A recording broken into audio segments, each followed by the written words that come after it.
occur prior to each individual's testimony, not at the end of this reading of the rules of order. But when you're called to testify, please address your remarks to the board and not to anyone else other than the board. If we were face to face, we'd have a podium, but I won't read that statement. You are under and you're being, please don't promise to do anything that you're not prepared to do. Don't fail to say something that's material to what you do intend to do. And please speak clearly. In terms of evidence presented, this isn't a formal court, but this is official testimony. We will accept documents if you've submitted anything since your original application. If you have shared that with the zoning administrator, I'm sure he would have provided that to us by now. I don't think we have anything in addition to the packet that has already been received. But if you have anything that you think is pertinent to the decision we will make and we don't have access to it now, please, if you can in some way notify either Mr. Delage or Mr. at this time, email, text, some kind of method.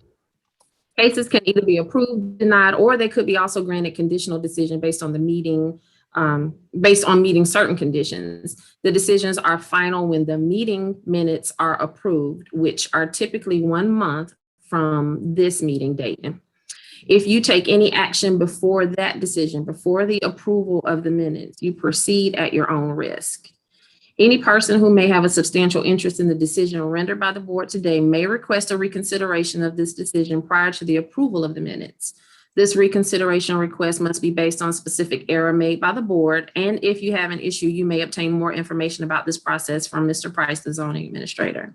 Once the request for reconsideration has been exhausted, any person with a substantial interest in a decision of the board may appeal to the circuit court, and those appeals must be filed within 30 days after the decision of the board has been mailed, and that does not occur until after the meeting minutes have been approved. If you're unhappy with the board's decision today, please do not express your displeasure with the decision. Please use an administrative and professional process for expressing your concern. As far as housekeeping items, I guess all of us are virtual. Anybody that's on the phone, if to the extent possible, minimize as much background noise as you can. And again, I will swear everyone in just prior to their testimony. Okay. If nothing else, we will advance to the public hearing phase. And Mr. Price, if you will present your first case. Okay. Our first item is case SE 21-001. The applicant is requesting the Board of Zoning Appeals to grant a special exception to permit the construction of a borrow pit in an RU district. The applicant is Sloan Construction. I believe they'll be represented by Paul Edwards. The location is along Harmon Road. It's actually the intersection of Harmon Road and Mount Elon Church Road. But the parcel size is 50 acres, but as we will get into, the borrow pit is actually limited to 10 acre tract. The parcel is wooded, and the area consists of large tracts which are undeveloped, and many are undeveloped and heavily wooded, or they're residentially and agriculturally developed. There are a number of criteria or standards that are in place that must be met in order for a borrow pit to be granted. I won't go into each one of them. However, during staff's review, we made a recommendation for disapproval of this request, and that was primarily because under 26-152 D3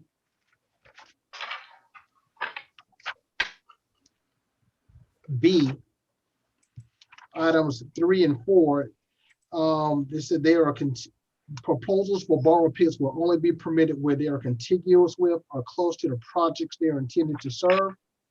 And also, number 4, they are time limited to the life of the project, and material is to be used only for the specified project.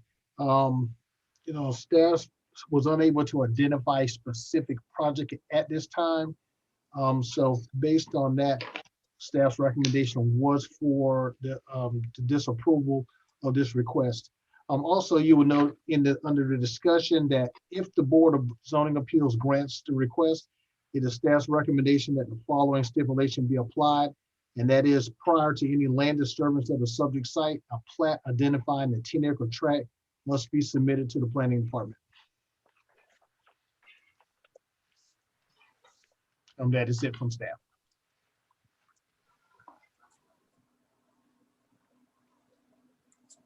Thank you, Mr. Price. I appreciate all of that, and I won't ask you to say it all again, but I did not swear you in.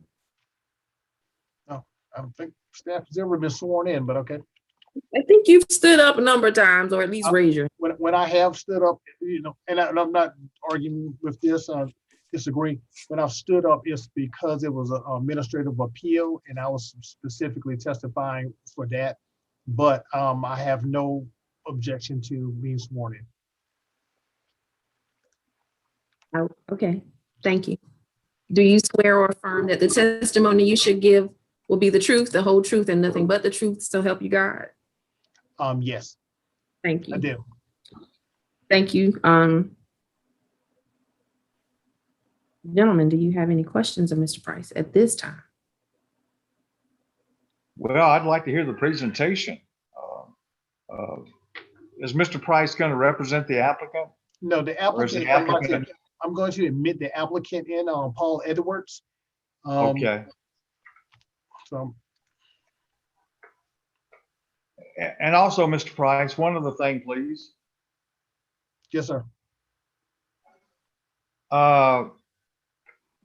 Do you have the ability, and I don't know if anybody is in opposition to this, but if somebody's in opposition to this after it's been posted for so long, can they be a party to this to state their case for denial as far as anybody who's in opposition? We've received some comments, and I'll be happy to read those into the record after the testimony of the applicant. We've received a number of comments, and also we have those who've chosen to participate in the Zoom meeting, and they've received a link, and so I will admit them in to speak on this case also. All right, sir. Thank you very much, sir. Yes. Thank you, Madam Chair. Yep.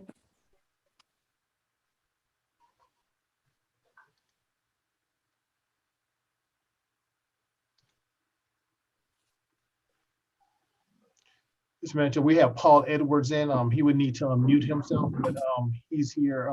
He needs to be sworn in if there are no other questions. Okay. Good afternoon, Mr. Edwards. Good afternoon.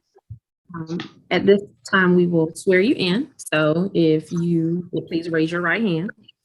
Do you swear or affirm that the testimony you shall give shall be the whole truth? Yes, ma'am. Thank you. You may now present your case. Yes, ma'am. Let me introduce myself. I'm Paul Edwards. I'm the Business Development Manager for Sloan Construction Company, which is a division of Reed's Construction Company. We are located here in Columbia, South Carolina.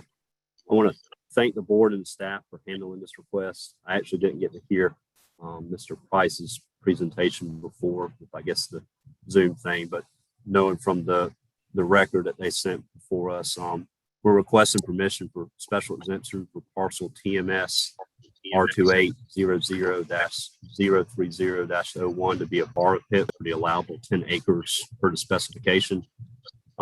Note that the recommendation of the staff is just approved because we have not identified a project. We are trying to do the right thing and have a borrowed source before we bid a project in Richland County. We are looking to bid a couple of the Richland County penny projects, and this pit would be closer than any other active source that's located throughout the Midlands. You can see an example of that on your page 24, the appeals handout that y'all have. And just want to kind of reiterate that we've missed some opportunities to bid while gathering this information to submit. We also have a concern with the availability of material in the future from these active sources due to the abundance of material that needs to be supplied on the Carolina Crossroads project that's coming. phase 1, that's what already has bid, but phase 2 through 5, which will be coming and require a lot more dirt than what's typically been allowed on DOT projects or Richland County projects. We know we are only allowed. So I'm getting feedback.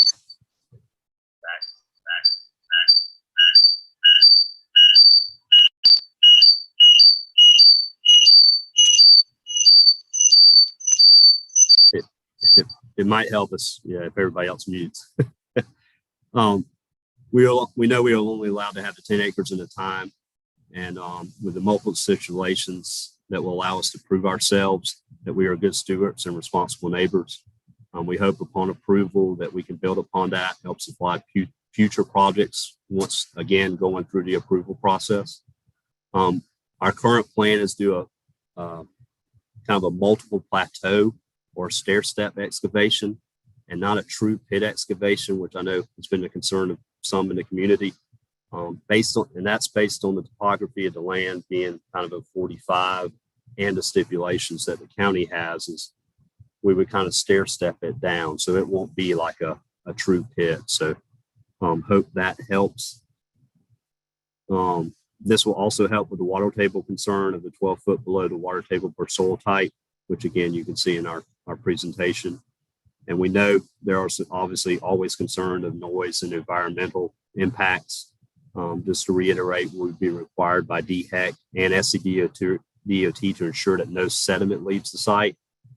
We have chosen the top corner, and I know I submitted it, but it didn't get put into this approval. But if you look at the parcel above Harmon, we would look to do the top 10 acres that are up in there, so that we're further away from the wetlands that are on the 100 acre site because of the 200 foot stipulation. Again, DHEC requires us to, when we have to have a temporary stand of grass on the project site within 14 days. And then we would follow that immediately. Sorry, I'm getting feedback again. We would follow that again with a permanent stand of grass pretty immediately once we're finished with the excavation. That would be before the 6 months that the county requires, is because we want to stabilize it as quick as possible for us and for the environment and the neighboring community. As far as the noise, per the standard set specifications that you have to have that 10-foot buffer, we would obviously leave that. And most of that has tree coverage now, which should help minimize the noise. I won't say it's going to fully eliminate it. So understand that from the impact standpoint. And if it helps, we would be willing to do a traffic study to help show that. And to finalize, we realize how special Richland County community is for its rural lifestyle and the environmental importance as our employees live throughout the community. And we hope that you approve this request, and I'll gladly take any questions that the board may have. Thank you. Thank you, Mr. Edwards. Mr. Spearman, Mr. McLeod. I'll start with Mr. Spearman. Do you have any questions? If you would come off mute now, just before you speak. Just Mr. Spearman. I don't know if you can hear me, but you are on mute.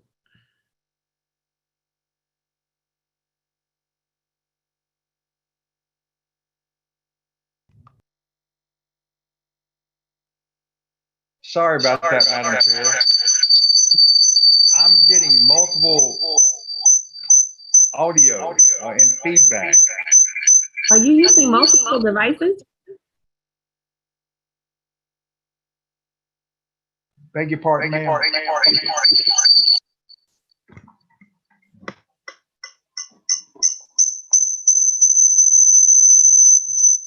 Are you using YouTube? One more time. Are you using the YouTube? I don't believe so. You probably need to turn on your other devices.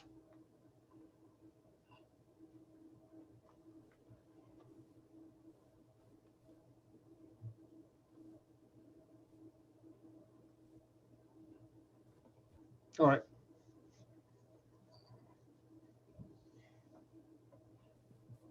Did we lose him? Yes, I think he's gonna have to come back in, so we're gonna need to pause and so we can have the quorum present. Okay. Well, we thank you all for your patience. But please bear with us. Mr. Spearman will be back, hopefully very quickly.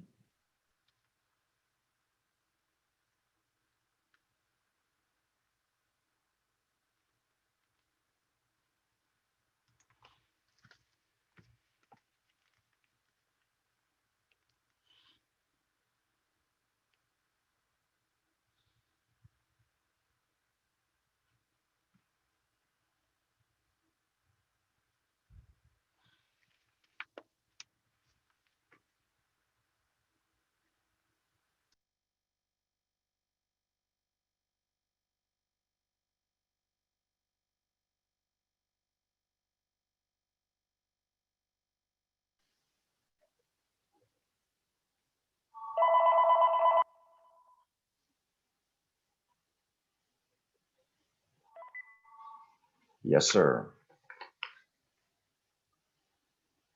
Okay. Well, give me just 1 second, please.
Mr. Spearman, I think you're back. I think I am too.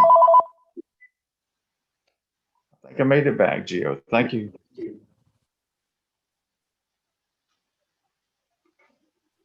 Madam Chair, sorry about that. It's okay. When it comes to technology, I'm not the smartest person in the world, so I ask forgiveness from all present. Please forgive me. Not a problem. Do you? Thank you, Madam Chair. Give me just 1 second. Okay. Let me collect my thoughts, please.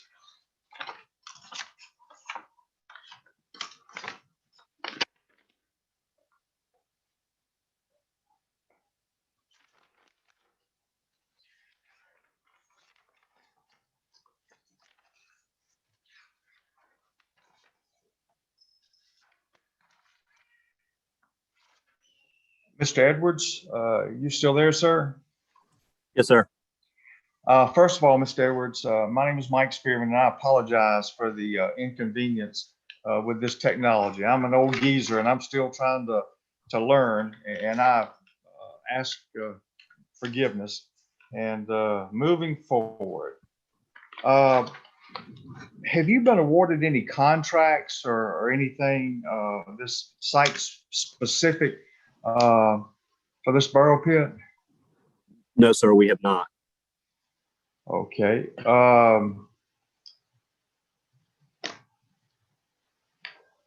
What's down the line as far as projects or whatever in the area that would allow you to start this borough pit and start it up for the needs? Yes, sir. Well, through Richland County Penny's progress, there's multiple jobs. You have Leesburg Road widening that will be coming out actually in the DOT letting in August, would be one we would like to go after. Then you have Atlas Road widening, Pineview Road widening, Bluff Road widening, and Shop Road widening, and as well as the Shop Road extension 2, which all this dirt could be used through Richland County. And then there's numerous other DOT projects, nothing big that has a lot of cubic yardage, but a bunch of shoulder widening that could be used throughout. But the Richland County projects are the main ones we were looking forward to. We were one of the bidders on Carolina Crossroads and did not get it, but we were looking for a borrow source, although this would have been further away than some of the active ones that project could have used. Whereas the Richland County projects are 3 to 4 miles upon 5 miles closer than some of the active sources currently. If you make application or bid out this, any of these jobs or whatever, and you are not, you're disapproved of the project is awarded to another company or whatever, would you sell a portion of what you're going to mine out of this borough pit to those other contractors if they are awarded the contract? We would like to, yes, sir. But I think under the stipulations, we would have to get approval even for that for the county if we are not the low bidder. But I can check on that. So basically what you're doing, you are in some ways putting the horse before the cart and trying to get this thing approved, hoping, or maybe that's not the correct word, that you would get approved some of these road projects from Richland County. Is that correct? Correct, sir. Because what we've seen in the past is normally when you wait to get a project, if you have any other, there's going obviously through the county, there's going to be other stipulations that we're going to have to do, not just with zoning, that, if they start lagging, then even though we may have the project, we may not be able to use the site. So like you're saying, we're trying to put the cart before the horse a little bit, but it's basically to help us to kind of get out any obstacles that we may have before the project comes out. Another thing, if you are awarded this, okay, hypothetically, okay? Yes, sir. Would this be a disadvantage to another company who wants to bid these projects that does not have, a borough pit right there, in Lower Richland area? Would that be putting them to a disadvantage and you to an advantage? It depends. Contractor specific, it could. Some of the competition in this area has borrow pits other places, not in Richland County. So as they stand right now, they have the advantage that we don't. But as far as in Richland County, it would be a disadvantage for everybody. Yes, sir. Do you have other borough pits in Richland County, in the unincorporated Richland County, or City of Columbia, Forest Acres, Town of Eastover? Do you have any borough pits currently that you're mining? No, sir, we do not. The other borrow pits that we have as a company are project specific in the upstate of South Carolina and then down in the Savannah area in Georgia through some of our other areas. So do you have currently, do you have projects and stuff going on in Richland County? We do, yes, sir. Could you just elaborate briefly what you may have? I'd have to go back and look for specific, but I mean, let's see. We may not have anything currently because most of our work's I-26 down in Orangeburg, and then we have some Lexington County jobs currently. Okay. What would be a disadvantage if you were not granted this special exception? A disadvantage is that some of the other competitors that we bid against have sources that are just outside of the county, that they have the advantage of bringing it in. With us being in the county, we would like to take advantage of the opportunity to have something closer than, some of the competitors that are sitting outside of the active pits that they have. Do you, trying to figure out how to word this and word it correctly. I am not familiar with all the aspects of the Richland County penny tax as far as everything from A to Z in regard to awarding a contract. And I don't know too many people that know that, but I'm not one that knows all of that. When will some of these projects be open for bidding that you're talking about? Well, the first one will be Leesburg Road, which will be in the August DOT letting. Because some of the projects that Richland Will County this be has, Richland County penny tax or SCDOT? well, it's a combination. So the funding's coming from the penny tax, but the DOT will be managing and watching the project. Okay. Some of the other ones in the future could be the same way. It all depends on what the county wants to do with them. But as far as the other ones, they're a year to 2 years out before they're on the docket to bid. And some of it's, funding. And I know the county's looking back at some of them may have been overspent when they were originally budgeted. So trying to relook at the pay items to make sure that the scope of the project's within what the county can afford. What happens if some of these projects are canceled for a short period of time, or they do not develop because the funding is not there?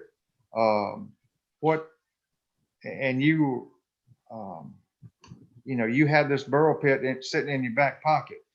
What would be some of the ramifications about that?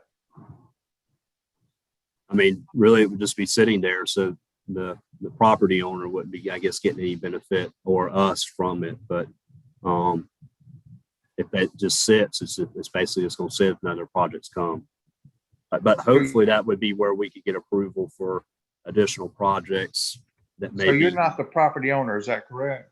No, sir. Property owner, we do have a representative from them on here, but I am not. No, sir. Okay. Who is the property owner, if I could ask? The representative that's on is Robbie Septon. I'm sorry, one more time. Robbie Septon. Oh, and is he local gentleman or is he? Well, it's a family that owns it, and he's located in the upstate, but they do have a family member that's in Lexington. Okay.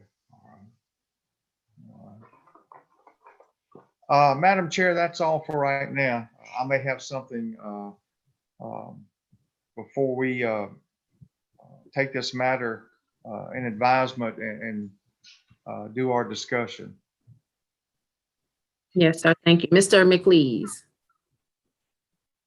Yes, sir, Mr. Edwards. I was reading in the outlines here that it would possibly utilize up to 17 dump trucks a day. Is that one dump truck running 17 times per day, or is that 17 running simultaneously? That would be 17, up to 17 running simultaneously. Yes, sir. All right.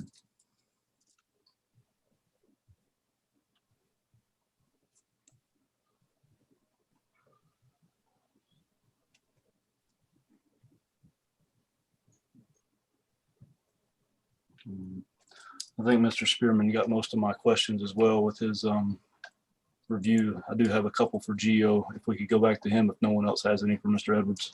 Thank you, Mr. Edwards. Thank you, sir. I'm going to hold my questions. Mr. Edwards, if you would mute yourself now, just for technology purposes. Zoning Administrator Price, do we have any testimony in opposition to Sloan Construction's application? I believe we do, but I believe we also have Robbie Septon. I believe he's the representative for the property, who's also one that's called. Okay. And I don't know what our formal method of signing in is on a virtual meeting, but you do have his contact information, correct? Correct. He's here now to be sworn in. Okay. Thank you. Mr. Septon, what we're doing is swearing each person in individually at the time of their testimony. So I'll swear you in now. If you would please raise your right hand. Do you swear or affirm that the testimony you shall give will be the truth, the whole truth, and nothing but the truth to help you God? I do. Thank you. I didn't do this with Mr. Edwards, and I apologize. I don't think it's something that's a fatal flaw. But if Mr. Septon would please state your name and your address for the record. Sure. I am Robbie Septon, 225 Sheffield Road out of Greer, South Carolina. I actually serve as the chairman of the Board of Zoning Appeals for the city of Greer, and I do not miss the Zoom calls. I remember we're back in person now, so I remember the technical difficulties we went through. But first and foremost, just want to thank you guys for your time and service for the to the county. As far as a representative of the family, I am third generation. My grandfather has owned this property for a very long time and has since passed away. My mother and her two sisters are now the owners. I work with them to help answer and represent any questions that you may have for the family. I do not have any specific information in regards to the project or the scope of the project. Paul is certainly the aficionado when it comes to all things borrow pits. As far as the family, we were not even really aware what a borrow pit was some time ago, but Paul has done a good job of explaining to us how we can use our portion of property to help for the infrastructure in Richland County across our state. And so we're honored to work with Sloan. We're looking forward to the opportunity. And if you have any questions of me, I'll be glad to try to answer those. Thank you. Mr. McLeese, do you have any questions? I do not. Thank you. Thank you. And Mr. Spearman? Yes, ma'am, please. Sir, how are you doing this afternoon? I'm all right. How are you? Doing good. Is that a clock directly behind your shoulder right there? And does it not work or right there? I'm at my mom's house, and there's a lot of The things reason I around here say don't that, work, it's 3:37 p.m. and that says a different time if I'm not mistaken. So I'm just wondering. And secondly, what was your understanding about what was going to take place with this land in regards to, say, for hypothetically, if the special exception is approved? In what regard, sir? Well, how was it explained to you, or were you present when Mr. Edwards' company came to you or to your mother or sisters or whatever? What was the dialogue there as far as the usage and so forth? How was that explained to y'all? I was there. We met with Mr. Edwards in his Columbia office with a representative for each one of the sisters who currently own the property. And Mr. Edwards did a good job of explaining to us the process of a borrow pit and how a borrow pit operates. We understand that the dirt, so to speak, will be used for projects within Sloan's scope of business. In regards to how they operate, I would defer those questions back to Paul. I don't want to misrepresent anything that he may say for the record's sake. But it was explained to us how they operate and what their intent of purpose was. All right, sir. Hypothetically, if you lived adjacent to this property and you had excavators and 17 trucks coming back and forth during the day, how would you be able to handle that noise? Well, hypothetically speaking, we can take some of that out because we actually not adjacent, but we are the property owners directly across the street from the property as well. We also own that property. Is there a residence on that property? No, sir, there is not. Okay. No, sir, there's not. I live on Highway 29 in Greer, South Carolina. And if you're familiar with Highway 29, it's much like the Highway 1 in Lexington County or 378 area. So from a noise factor, for me, if we're speaking in a hypothetical situation, I have far more 18-wheelers go by me than I do the number of dump trucks that would be there. I assume you're asking me to speak in terms of the volume. Is that what you're asking? Well, you mentioned those roads, for example. These are country roads going to this land that your family owns.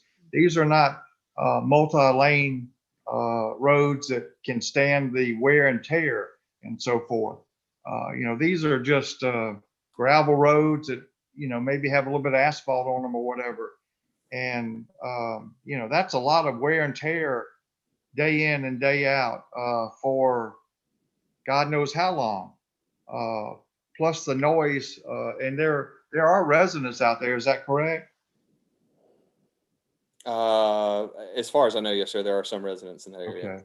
I But- have been to the property numerous times, Yes. but I'm not familiar with the, Yes, sir. I'm not day to day, Well- I'm not there, I don't live there. Okay. Bottom line is, I think that is a bit much to ask for the residents out there for that 17 trucks back and forth, and they may go 2 miles or 10 miles and then come right back. So, and that's just personal observation. Madam Chair, thank you, and thank you for your time, sir. I really do appreciate it. Thank you. Thank you, Mr. Sefton. If you would like to remain, that is fine. Thank you for muting yourself. And Mr. Price, who do we have in opposition, or is there anyone else in support? Because we have a number, a few others that have signed up to speak. I'm not sure exactly if they're in support or in opposition to the request. Okay, if you could, based on your knowledge of them signing in, I see names, I see phone numbers, but if you could call them in or call them and I will swear them in. Okay, Mr. Jeff Barkman.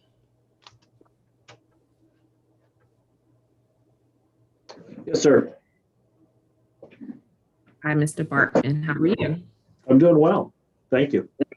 Great. I don't know if you have camera capabilities, certainly not an issue, but if you would at this time be sworn in, I will assume your right hand is raised. And if It you is. would, okay, thank you. Would you swear or affirm that the testimony that you shall give will be the truth, the whole truth, and nothing but the truth, so help you God? Yes, I do. Thank you. Please state your name and your full mailing address for the record. My full name is Jeffrey P. Barkman. And my current home address is 1392 Valley Ridge Road in Gaston, South Carolina. But we have property that we're going to be building on at the corner of Mount Elon and Old Leesburg Road.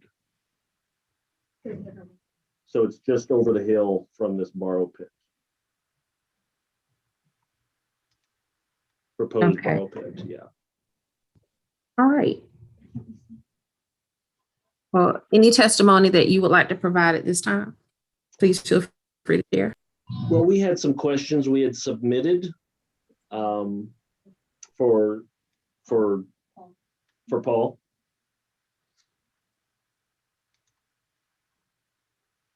I didn't know if you wanted me to read those or if they had been submitted and he might have had them already. They No, were sent by my wife, Charlotte. we received the comments from Mr. Barkman's wife. Yes, But because they were because he chose to speak, we didn't forward those to the board members in advance or Okay. to the applicant.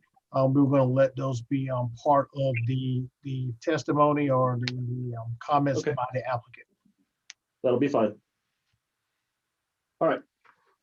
So the first question we had was, can you clarify the intended extent of this request? From reading the proposal from Sloan, they would like this portion, the Mount Elon Harmon Roads, approved with hopes of later gaining approval for the remaining 50 acres and the additional 100 acres. Is this correct? Okay, Mr. Barkman, as part of the rules of order for the Board of Yes. Zoning, your testimony has to be directed to the board. So Okay. you, I'm sorry. if you have questions, you can present them as questions that you direct towards the board as maybe as if you were asking Mr. Edwards, but you cannot ask him directly any Okay. questions. All right, well, then I will adjust. So this question is for the board. We wanted to clarify the extent of the request because our understanding is that the interest is to gain 10 acres of access. And then from the proposal, it sounds like additional requests would be made if bidding was successful and if the initial approval was given. Is that correct? Or can someone clarify that?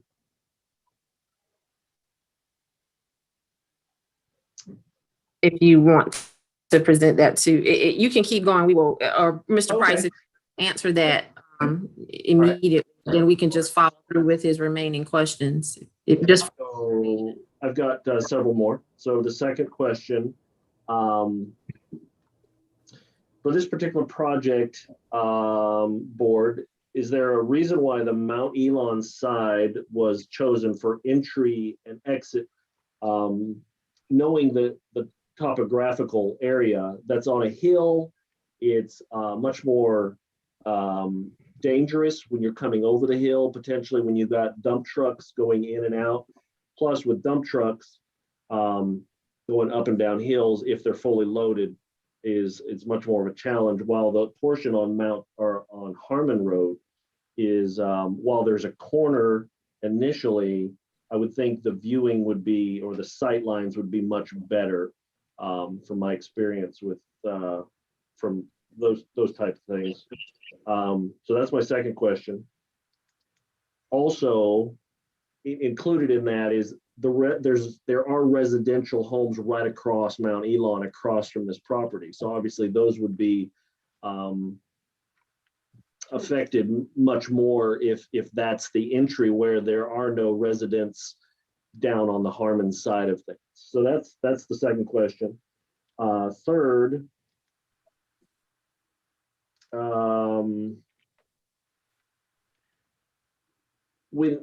in dealing with the entrance, exit, that whole thing, how is that evaluated with local traffic? Are there additional signs? Is there flag people? Are there precautions taken to protect people that might be driving that road that aren't expecting, 5 dump trucks to come out or be stopping to enter a property or exit a property? So that's third question. The portion that I heard was going to kind of the upper portion of the property that has been requested for the borough pit. How close to adjoining properties? I know there's a kind of a guideline in the proposal that it's 10 foot. But how close then would it be to the road? Not only for viewing, but also for drainage and all that, the requirements and the erosion that could take place through that process before a temporary covering of seeding. Madam Chair, yes, sir. no disrespect to this gentleman right here, but don't we have a time limit for, I have to. and if he could We're just. good. Yes, ma'am. Okay. Okay, you're now at 45 seconds. Okay. So my last question is if this exception is donated or provided, how many years are we expecting this to be an active site? Is this a long-term thing with potential more because of all the penny tax projects coming up, or is this a short-term project or short-term borough pit? And I'm done with that one.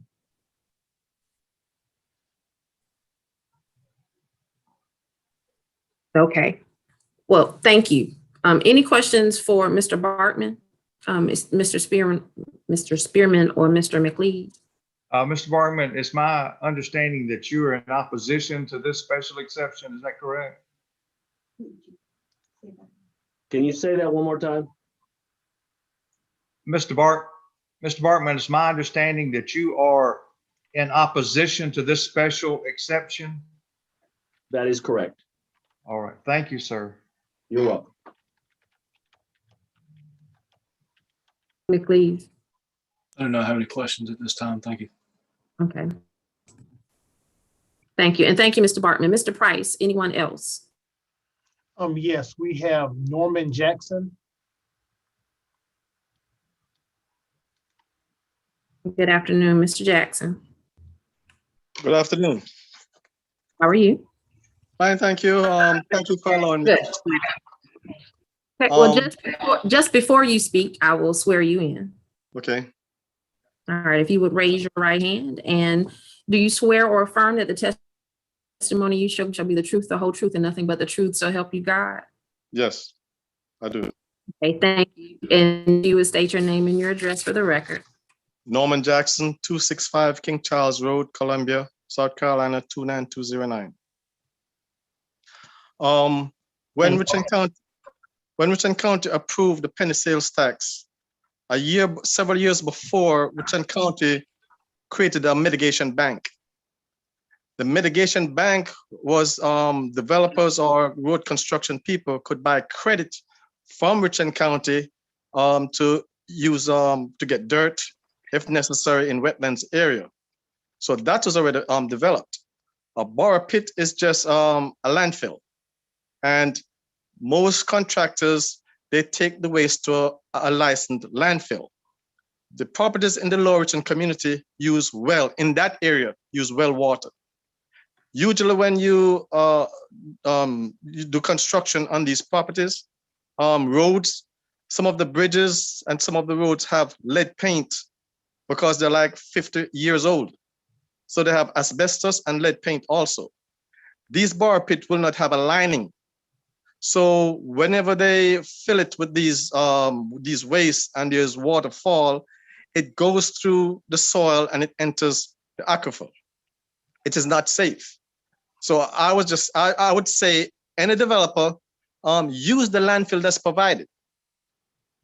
Stop trying to save money and come to different communities on a project where you hope or you speculating that you may get a contract and you can dump the waste in the community. It's a landfill. And if they do that, that land is not worth anything anymore because you can't build on it. It's a landfill. So that's one of the reasons I'm against it, to protect the integrity of the rural community. Thank you. Thank you, Mr. Jackson. Mr. McLeese, do you have any questions? So, Mr. Jackson, what you're saying is that once they take the dirt out of the borrow pit, you're saying they're going to use it as a landfill?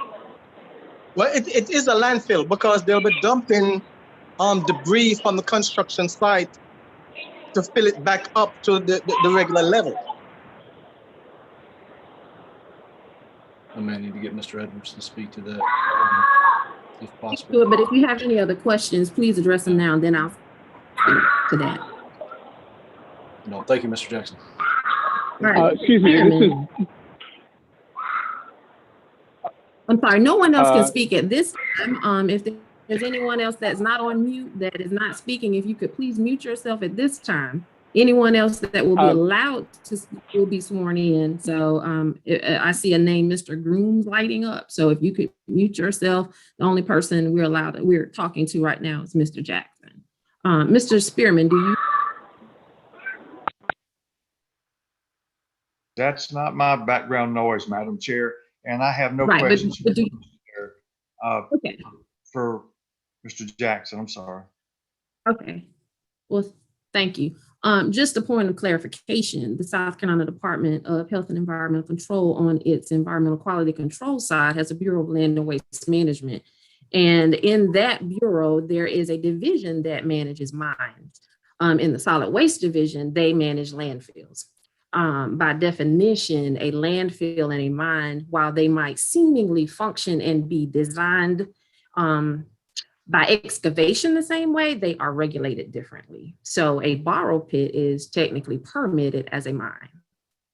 A landfill is intended through a significant regulatory process. It is intended to receive waste based on whatever classification it is designated to receive waste. So it could be municipal solid waste, but this would take a much more lengthy process through the Bureau of Land and Waste Management to require it to, or to certify it and permit it to be a landfill. The mining permit process is, I can't say I know it as intimately as I know more about hazardous waste and infectious waste management and solid waste management, but I will say, just from my regulatory experience, this is not a landfill. It is not in its active state. It is not receiving waste. It is not receiving material. It would be backfilled once the project has been satisfied. So it just as a matter of semantics, I think it's important to make sure we keep those environmental features and those regulatory programs very distinctly different, because they are managed through a statutory and regulatory process differently. And I can only say that comfortably because I spent 16 years in the Bureau of Land and Waste Management in the hazardous. So I'm not just spouting crazy banter. I kind of know this. So I don't think we have any other questions from Mr. Jackson. Mr. Edwards, we will allow you an opportunity for a rebuttal. So I noted you taking notes, but I want to wait till we get all of the additional testimony covered. And I apologize. I know you might want to go not necessarily toe to toe, but with each person, but I want to get through all the testimony if that's okay with you. Thank you. Thank you, Mr. Jackson. Mr. Price. We had Mr. Grooms on. We seem to have either lost him or he had to hang up. Just waiting to see if he was going to come back to the meeting, but it looks like he hasn't. So I guess we can proceed on. Okay, no one else. I'm looking at names, so and there may be for the other case, but no one else. I do have a number of comments that from citizens who did not choose to participate through Zoom, but they did submit comments. I can actually read those into the record. Okay, thank you. Okay, just a moment.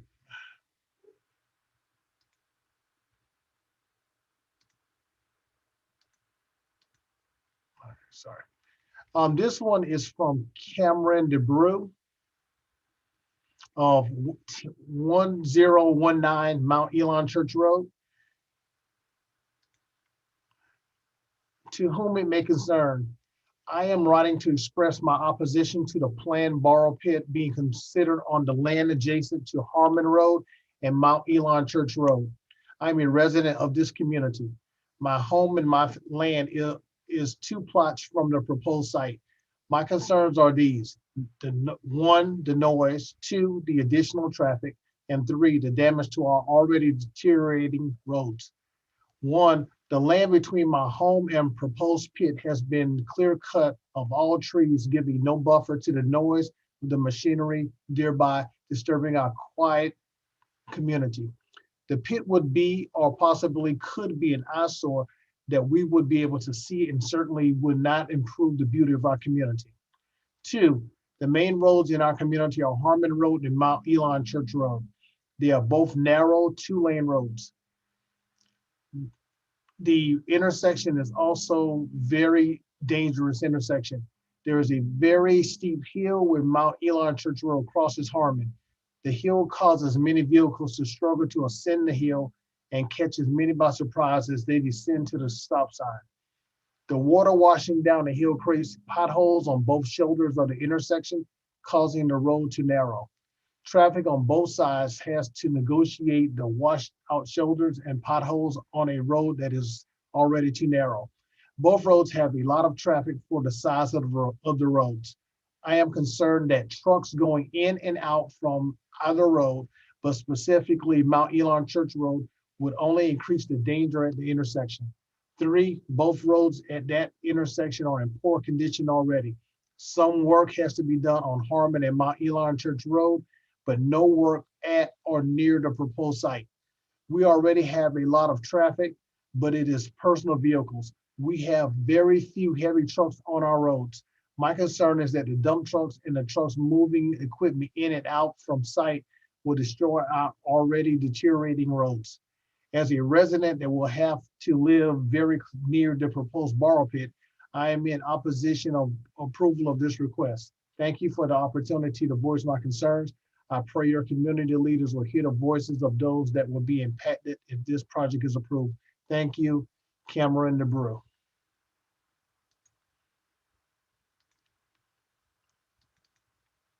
The next comment is from Jim Goff. He states, I say no to borrow pit. The next comment is from Mike Miles. No borrow pit on Harmon Road. No. Susan Pratt says no to borrow pit. Troy Goff, do not dig a borrow pit. And Vicky Adams, I oppose the borrow pit on Harmon Road. Also, Madam Chair, looks like Mr. Grooms was able to reconnect, and he's back during our meeting. Gio, before we go to Mr. Grooms, all the individuals that were opposed live in the area, I assume is what you said? I was unable to gather that because those just came in emails against the request. All right. I was not able to document exactly where they live in the area or in proximity to the proposed location of the borrow pit. All right, thank you. Mr. Spearman, do you have anything to, well, you can't ask anybody any questions. Do you have any questions of Mr. Price based on the testimony that he read into the record?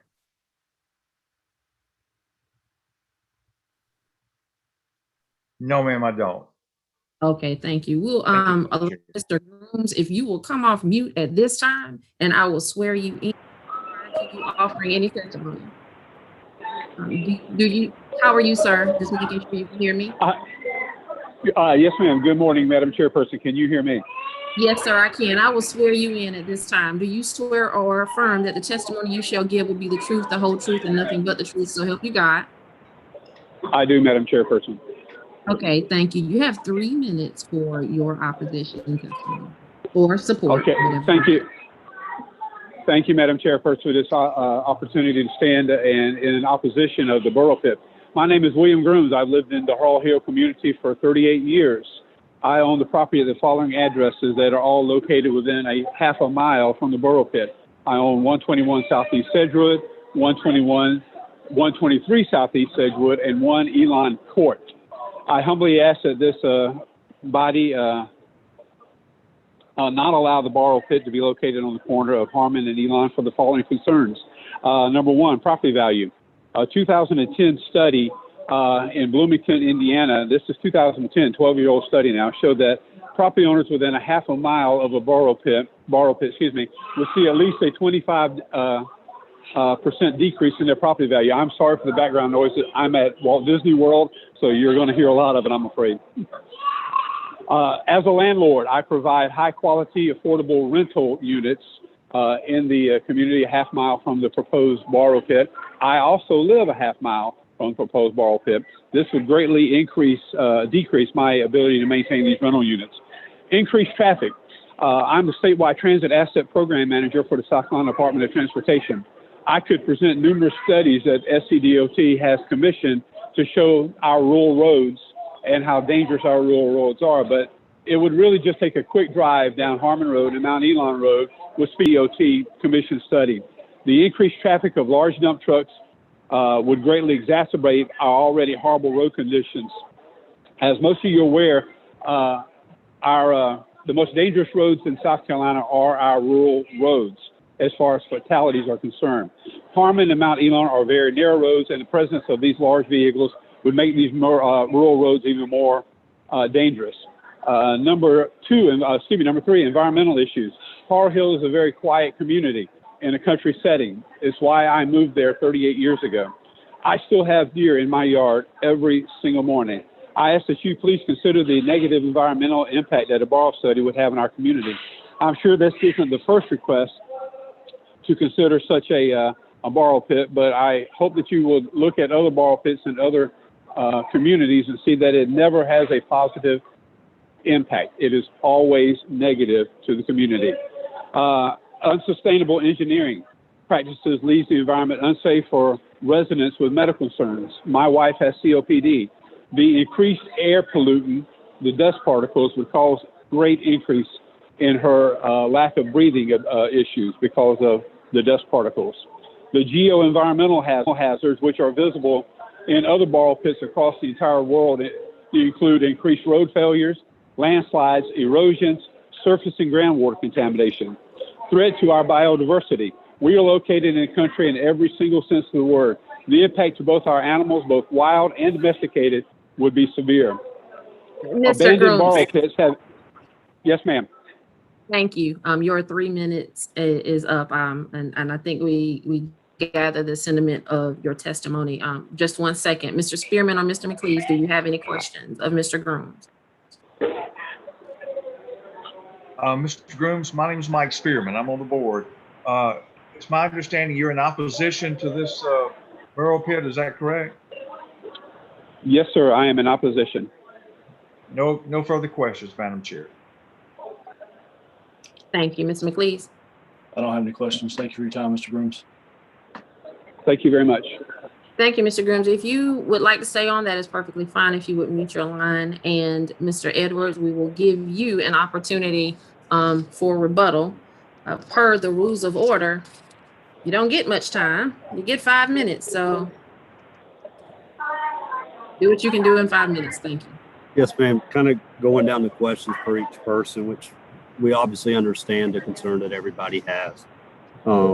As far as Mr. Burtman's question about the extent of the request, I mean, yes, the ultimate goal would be able to keep moving down the site upon additional special exemption permission. So I don't know if everybody's aware, but we would only be able to get 10 acres approved first, and then we would have to go back another project specific for any additional 10 acres. Even if we run out of material on a specific project, we would have to come back and get approval. So really all we're looking for right now is the 10 acres. And it, you know, we would have to sit through this process again for anything additional. But Okay, just 1 second, Mr. Edwards. Mr. Grooms, if you could please mute your line. Thank you. Go ahead, Mr. Edwards. yes, ma'am. And as far as the reason why we chose Mount Elon was with it being the side, it's a smaller acreage. You know, it made a little bit more sense than trying to bite off something on the 100-acre site. One, to make sure that, you know, to kind of prove ourselves to the community that what we did on that 10 acres was right and that we could proceed, because we obviously know that most people that look at construction don't look at it positively. And we know we have to prove ourselves. So this would be a way that we can kind of prove ourselves, even though most people may not like it. And as far as that side coming out on the traffic and entry, you know, while it is a hill on Mount Elon, as far as the curve that's on Harmon concerned us a little bit, I would say most of our traffic's going to go left up to Leesburg to go back. So we probably wouldn't be going into the intersection. Now, I can't sit here and tell you that a dump truck's not going to go the other way. I mean, I think we've all seen how dump trucks drive and people take the shortest route. Is that what that was? As far as adjoining property, his question about the 10 feet, we would definitely keep the 10 feet. And then because of the topography of the land, you know, we're required to do a 2-to-1. So while we may take down, I mean, the closest we can get is the 2-to-1, but that would be at the top of the excavation slope coming down. So really, once we're finished, it should be a little bit further away from there. As far as this question about years active on the site, I mean, Yes, it depends on projects. You know, it could be short term if it's a project and we use what's allowed on that 10 acres for the project. But, you know, as a company standpoint, I'm not going to sit here and say that, yeah, we wouldn't like to continue with that property. Now, as we do that, we would have to reclaim each of the 10 acres. So we would have to get approval by DHEC that, okay, it's stabilized before we can even move to the next portion. So, you know, it will be stabilized and have grass on it where it's hopefully not an eyesore and it's back to semi-presentable condition aesthetically. Moving to Mr. Jackson, while I understand his concern, I think part of his concern with it being a landfill is some of the stipulation is that you can use surplus spoils from the project site back to balance the land that you're digging the borrow pit.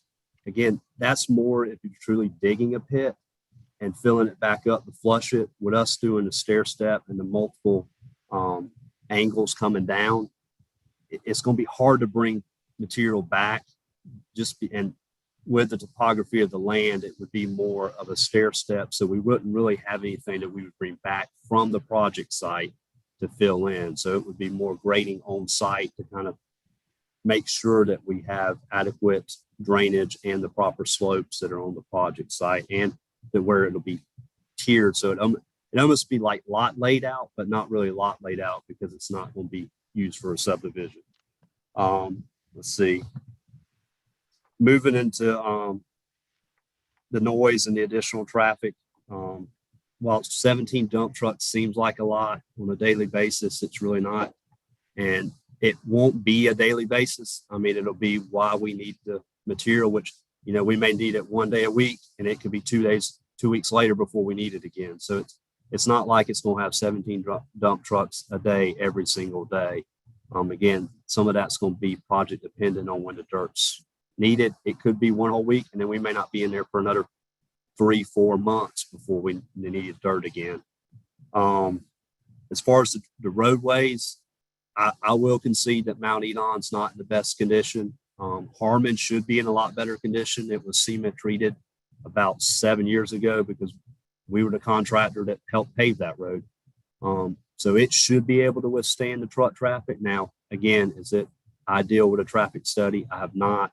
So we could do that to help ease anybody's concerns as far as there. Okay, Mr. Edwards, I'm sorry. Thank you. That's fine. 5 minutes. That's fine. Thank you. Madam Chair, Yes, sir. my apologies. We did have one other comment that I need to read into the record. Okay. All right, and this is from Elizabeth Slagsvall.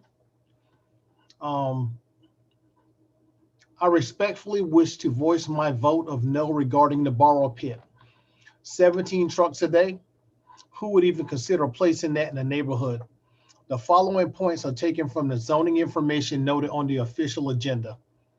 Special exception, no, your borrow pit in my backyard does not warrant a special exemption. Existing land use, the parcel is wooded. Wooded is a good thing. We could use more clean air and it looks good, unlike a gigantic pit. Character of area, the area consists of large tracts which are undeveloped and heavily wooded or residentially and agriculturally developed. How can there even be a discussion about this? You want to change heavily wooded or residentially and agriculturally developed into a borrow pit. It's impossible to conceive. Traffic impact, horribly destructive and dangerous on a 2-lane road. Vehicle and pedestrian safety, you might as well literally throw us under the bus. Potential impact of noise, etc. Tell me what you think about dump trucks outside of your home all day. Oh, you don't have them in your neighborhood, I see. Adverse impact on the aesthetic impact, pit versus heavily wooded. I'll choose heavily wooded. The active excavation, processing, and transportation of fill materials shall only occur between 8 a.m. and 8 p.m. 8 p.m. out of the question. Alternative materials of the required specifications are unavailable in sufficient quantities. I'm pretty sure Sloan can find another source, but we are low-hanging fruit out here and we are taking a stand. Best management practices shall be used to control. I don't think for 1 second that Sloan cares about best management for anything other than their bottom line. The western portions of the property abuts a residentially developed property. East of the site across Mount Elon Church Road are residentially developed parcels. I'm not the sharpest tool in the shed, but this implies that people live here. You want special exemption to cause so much damage to people's homes. Unthinkable. What about hydrology? Cedar Creek is right there and it's a feeder creek for the National Congaree Swamp. So many red flags with this, it's hard to keep count. You get my point. And that was it from Elizabeth Slagvalls.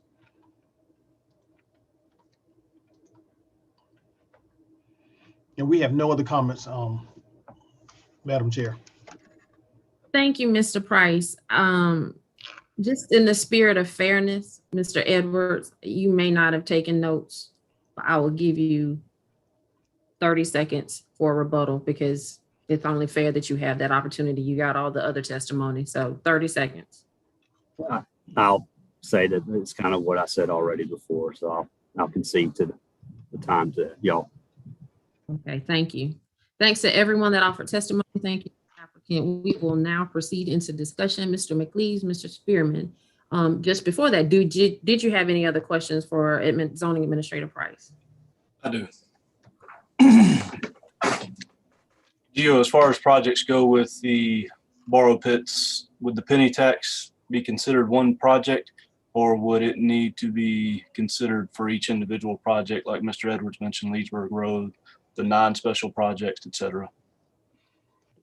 What is considered a project for penny tax? Is penny tax itself considered one project, or is it listed? I'm of course, this is more of my opinion on this. I believe you would need to consider them as individual projects because they do change. We've had a number of changes to some of the projects as they were initially approved in the county. So it would be my opinion that we would look at each project individually. All right. And in reference to borrow pits, are there any guidelines in place to have the construction company replenish the roads should they become highly deteriorated? Is there anything in place for them to refurnish them if they should, lift them up?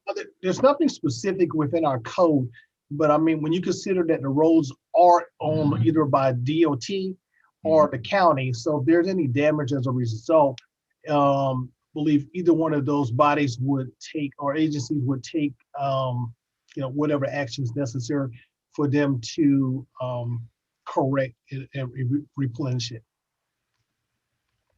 All right. Those were the only questions I had for Gio. Thank you, Chairman. Derek. Thank you. Mr. Spearman, anything else for Mr. Price?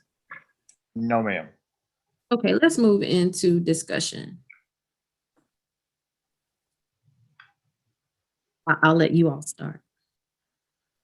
Madam Chair, you're very knowledgeable about borrow pits and so forth with your time at DHEC. And I just truly believe that this location is poorly thought out. I don't believe the roads can handle the additional traffic, and I'm not trying to be argumentative against Mr. Edwards, but if somebody owns a burrow pit out there, they're not going to let it sit month after month after month and not get any of the fill that's in there for projects. As Mr. Edwards said, they're going to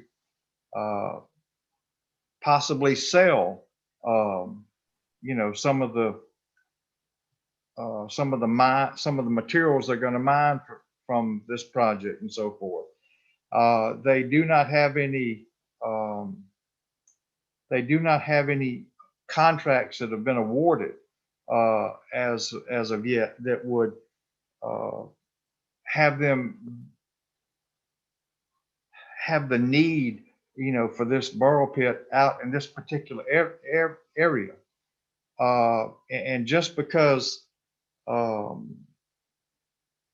with the culvert that we had last year, and as tight as money is with governments, is from what I understand from news media and so forth, some of these projects might be, years out. And I would just feel uncomfortable having approved this request, and it may not be digging today, but somewhere down the line they might start. And there's just a lot of red flags that have been introduced with this that I'm uncomfortable with. Thank you. Mr. McLeese? As far as traffic and noise impact, I live near, probably within half a mile of an area where dump trucks are constantly coming and going. And it's very minimal to where I live. Ways in the traffic and infrastructure around area I live in to handle the dump trucks coming and going. And it's been that way for a number of years because it's more of a drop site than a dig pit. My concern with your request, Mr. Edwards, is that there is no definitive project mentioned. There's no definitive timeline given for how long this is going to occur. This board has had a borrow pit come before it before, and we're not opposed to borrow pits. But there needs to be a definitive timeline and a definitive project listed for it to be under stronger consideration, for me anyway. So that's where I stand on it, Madam Chair. Thank you. And with most everything you all have said, I am in agreement. I would move away from, as hard as it is to do, I'll venture away from the heartstrings of the community. Yes, I spent a number of years in environmental regulatory programs, and I'm very sensitive to that now as a transportation planner. So I'm very aware of the impacts of mismanaged property and the impacts to the environment. I think if we look at the land development code and apply some of my years of experience as a transportation planner, even though you have an RFP and RFQ, whether you're doing your work as a construction or contract management at risk and you're not a prime consultant, you're a sub, whatever the case may be, this is not a project yet. I think the Richland County penny sales tax has identified opportunities for improvement, and they may potentially put out an RFP or an RFQ or a statement of qualifications, something to request bids, but there has been no request for bids. I haven't seen one, and I didn't hear in Mr. Edwards' testimony. So if we go back to hearing his testimony that there was a project, there is the anticipation of projects, but nothing has been there's been no request for anyone to say, hey, I'm here and I meet the qualifications. Yes, I'm concerned about environmental issues as well, but if we strictly stick to the land development code, it's not a project yet. None of from the packet of materials, the list of potential projects coming up on Leesburg, Lower Richland, Pineview, Atlas, Shop, and Bluff Roads, none of those have been advertised by Skibo, Richland County website, or anywhere else as a project. So we don't technically have a project for a borrow pit to be located contiguously to. So given all of that discussion, is there a motion on the floor for a decision?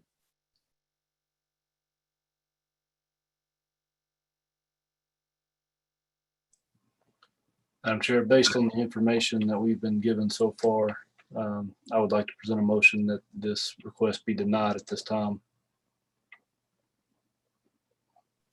And is there a second? I will second the motion, but do we need to state some of the facts for a denial before we take a vote, Madam Chair? I'll do that. And I think the most Okay. significant one is just that there's not a project. I think Yes, we could go back and forth over all of the environmental concerns, but I think the term of art that is most important to consider now is the fact that the word project has not been defined. It has not been established. So there's, correct, ma'am.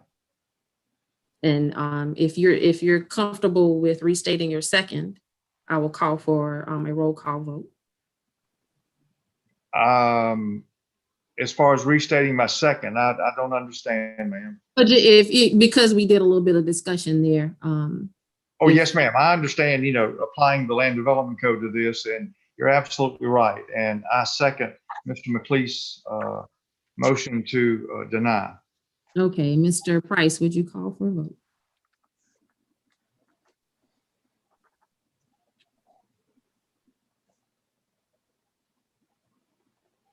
You are Sorry, I on was mute. muted. Derek, Aye. McLeese, Aye. Spearman. The motion passes. Thank you for your time, Mr. Edwards. We appreciate your application, and we appreciate all those who joined this meeting to testify. If you have any other questions, please reach out to Mr. Price. Thank y'all. Thank you. Okay, Mr. Price, you have another case, if you will present that at this time. All right, the next item is case ZV 21-003, this variance. The applicant is requesting the Board of Zoning Appeals to grant a variance to exceed the maximum height for a fence in the residential single-family low-density district. That's RSLD. The applicants are William and Kathy Hall. The location is 104 Shelleywood Lane, Columbia, South Carolina. The applicant proposes to establish a privacy fence in the rear and side yards, which will exceed the maximum height by 1 foot. The maximum height for a fence is 7 feet in the side and rear yards. Again, as stated, the applicant is proposing to, well, actually, essentially to keep an 8-foot high fence that is currently constructed. According to the applicant, the granting of the variance will grant us the necessary level of security for us and our guests as well. Staff recommends disapproval of this request as it feels that the subject parcel does not meet all of the criteria required for the granting of a variance. Staff was unable to identify that there were extraordinary exceptional conditions that were applicable to the. Madam Chair, may I ask Mr. Price a quick question? Is it possible to hold that question until he's finished, or is it germane to what he's I just want to make sure I understood. He said the fence has already been constructed, or it has not been constructed. The fence is already been constructed. So what's the height of it currently? This is 8 feet. So it has been constructed. Yes. Thank you, Madam Chair. Please excuse me. Oh, no problem. Thank you. And if you don't have the electronic, if you don't have the electronic version, there are some pictures in our pages that show the fence already constructed. If you would continue, Mr. Price. Okay. Well, as stated, the staff was unable to identify any extraordinary and exceptional conditions to the subject parcel. We weren't able to determine if they were applicable to other properties as far as just having a fence that exceeds the 7-foot height. Staff just weren't able to go into other properties to make that determination. Applicants and the ordinance restricting utilization of the property. Again, applying the standards of section 26-152(5)(c) of the code, it would not restrict the utilization of the property. And substantial detriment of granting the variance, staff is unable to determine if there would be a substantial detriment to the surrounding properties if the variance is granted. As I think as you stated, Madam Chair, let's see if I can.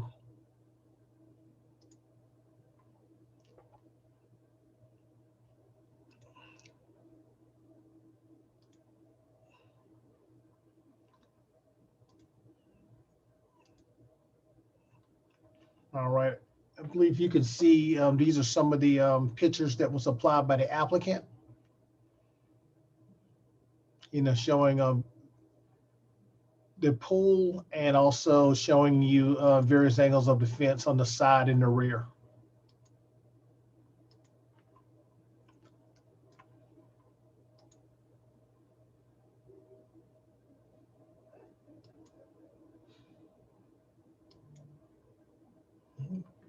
That is it for staff's presentation.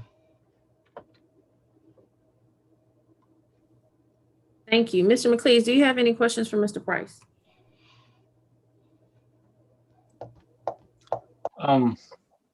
Jill, what are the guidelines for the fencing there? You said they could go a maximum of 7 feet.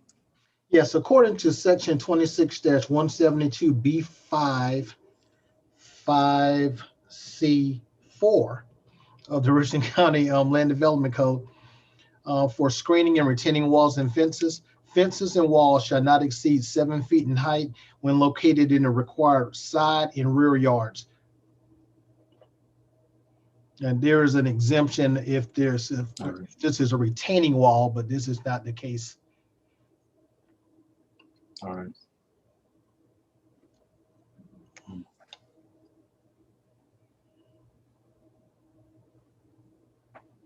Thank you. Mr. Spearman, any questions for Mr. Price at this time? Yes, ma'am. I guess what I was looking at, the pictures, they're taken at such a distance away that you can't tell the height of the fence. Or am I looking at this wrong? I guess did you have a difficulty understanding that? I mean, just there's no measurement stating that the fence is 7 foot in height or 8 foot in height or even 10 foot in height currently. So that was what I was trying to get at. So if it's already been constructed, that's a different ball game. Not necessarily. I mean, what you have before you is essentially a request to have a fence that's going to exceed 8 feet in height. So whether this is whether the applicant is requesting this variance prior to the construction of the fence or after the construction of the fence, the request is the same. Can a fence exceed the required 7 foot height maximum as stated in the code?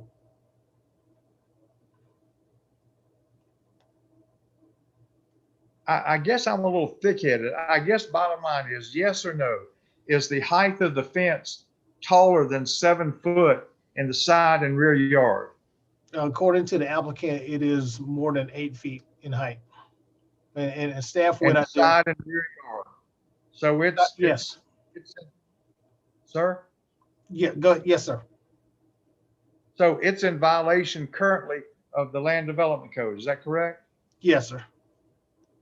All right. Thank you, Mr. Price. I just wanted to make sure I got that that information. Thank you.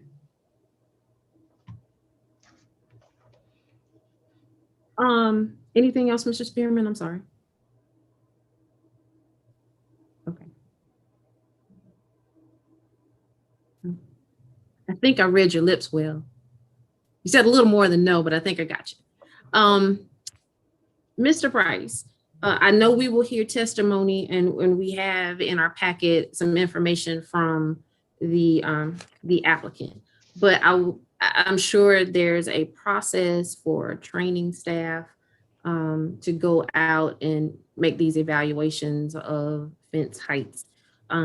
Is it that the inspector went out and determined that the fencing, like the individual slats or the panels, exceeded 7 feet? Or was it a matter of measuring from a certain point, I'll leave it at that the fence was higher than 7 feet? So staff went out and observed that, we didn't pull a ruler per se to check the height. Staff went out there and observed that it did seem to be above the 7 feet, but this was brought on by the applicant. I'm sorry, let me change that around. When I went out there to visit, we didn't measure. However, our staff, our code enforcement officer was called to the site and they determined that it was 8 feet, that the fence exceeded the maximum height.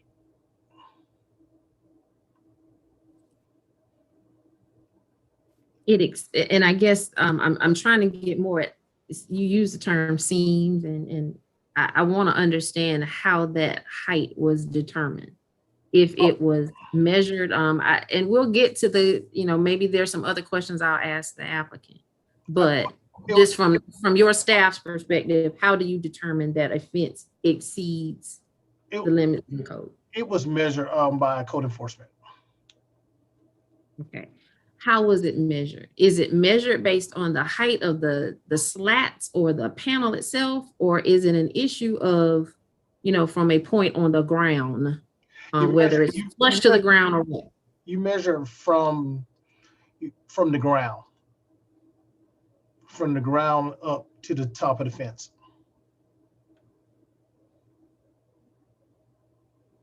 Okay, I may have some other questions later. Does anybody have anything else for Mr. Price? Yes, ma'am. One other thing. Mr. Price, Richland County Planning and Development Services received a complaint about the height of this fence, and that's what prompted the code enforcement officer to visit the property. Yes. When was this complaint lodged? I don't have that before me right now. Okay. Can you tell me if this variance is denied, does Richland County have or does the code enforcement officer have standing to bring the fence down to the appropriate height? Sorry, could you, I'm not sure I understand that question. Is a violation notice been sent to the residents at this address stating that the fence is too high and they have X amount of days to bring the fence down into compliance? Yes. And this is just an effort by the applicant to see if the Board of Zoning Appeals will allow the height to stand. Is that correct? Yes. Okay. Thank you, Mr. Price. Thank you, Madam Chair. Yes, sir. Double checking, Mr. McLeese, nothing else for Mr. Price at this time? That's correct. Okay, thank you. Mr. Price, who do we have representing the applicant? We have the applicant, Mr. William Hall.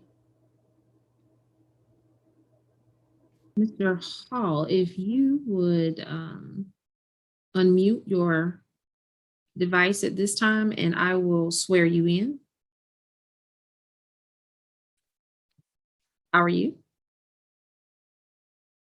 Make sure we can hear one another. I saw that you have unmuted. I see that you've unmuted, but I can't hear you if you're saying anything.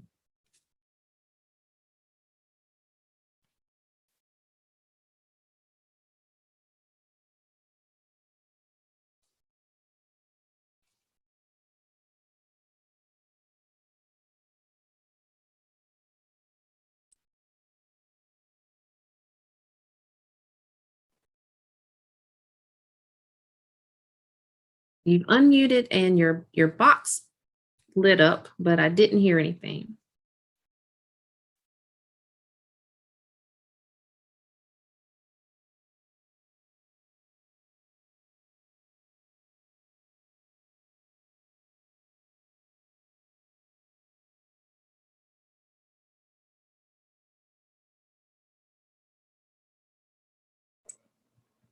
And I'm not hearing anything either, Madam Chair. So it's not just you. Okay. Oh, I got a picture now. Hear nothing as well. I see a video. We see you. We can see you, but we don't hear anything. Oh. Uh-oh. I think somehow your device is recognizing sound on your end because your box will light up, but your microphone is not projecting your sound to us.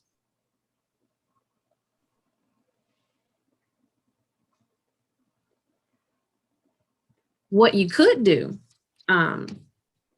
I don't have the number in front of me. If you have a phone, you could call in. You could keep your camera on. I'd have to pull up the Zoom appointment to find the phone number that you could call. See if I can pull that up. Madam Chair, I have it available if they have a pen. Oh, yes, if you could read that out, that'd be great. It looks like the dial-in by location, the one they would want to use is the Washington, D.C., which says 1301-715-8592. And then the meeting ID is 985-9007-6 6841. Or no? That's for this one. The meeting ID is going to be, yeah, that number I just gave you with the pound signed at the end, it looks like.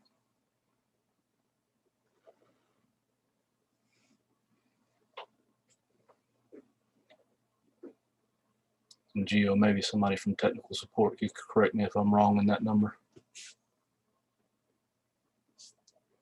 if they're still available.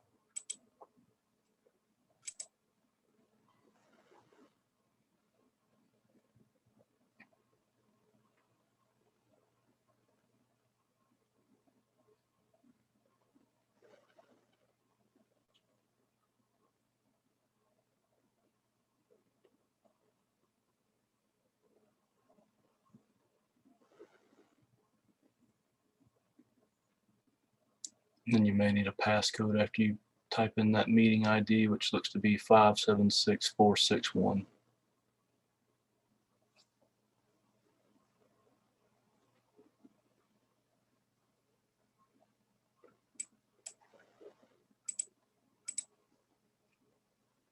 We still don't hear you.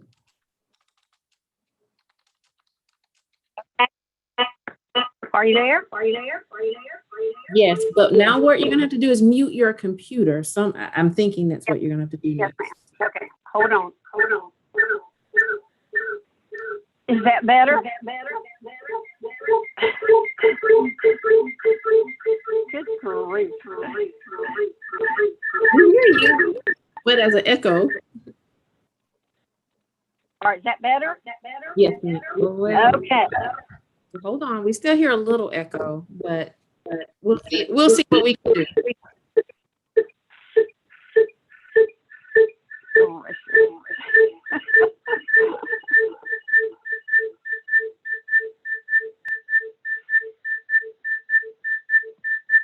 I have no idea what that is. You can say, is your phone close to your speaker? Yes, ma'am. Okay. Is the volume completely down on your computer? No, ma'am.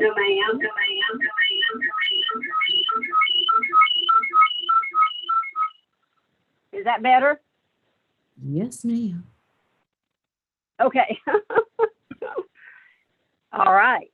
So We will now- work through this together. Technology can be a demon, but we will get you to a point where we can receive your testimony. So I think we're good. You go for it. Okay, so, all right. So what do we need? Who needs information?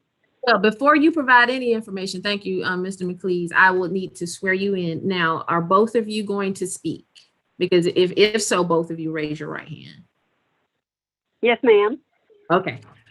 Do you swear or affirm that the testimony you shall give will be the truth, the whole truth, and nothing but the truth? So help you God. Yes, ma'am. I do. Thank you. All righty. And would you both state your full name and your address for the record? My name is Kathy Hall. Our address is 104 Shelleywood Lane, Columbia, South Carolina. And my name is Bill Hall. That's the same address. Thank you. And now you may provide your testimony. Okay. I think there was some question about what, it seems to be some confusion about the fact that the fence was already constructed. When we got the bids from the different fencers, there were 4 different fencers that we got bids from, and we told them what we wanted. None of them told us that there was any kind of zoning restriction regarding the height. So we just assumed they knew everything. It never occurred to us that we needed to look up any information. That's our responsibility. So we went ahead and constructed it, not even completely aware that there was any restriction at all. So that's why it's already at 8 feet. And it wasn't until the neighbors complained that it was brought to your attention.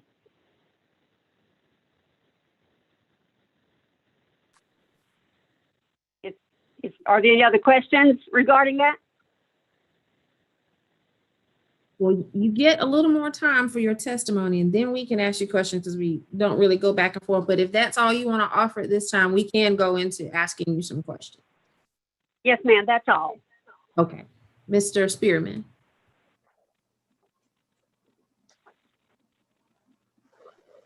Thank you, Madam Chair. Ma'am, what was the purpose of adding the height to this fence? We didn't add it, sir. We just wanted an 8 fence.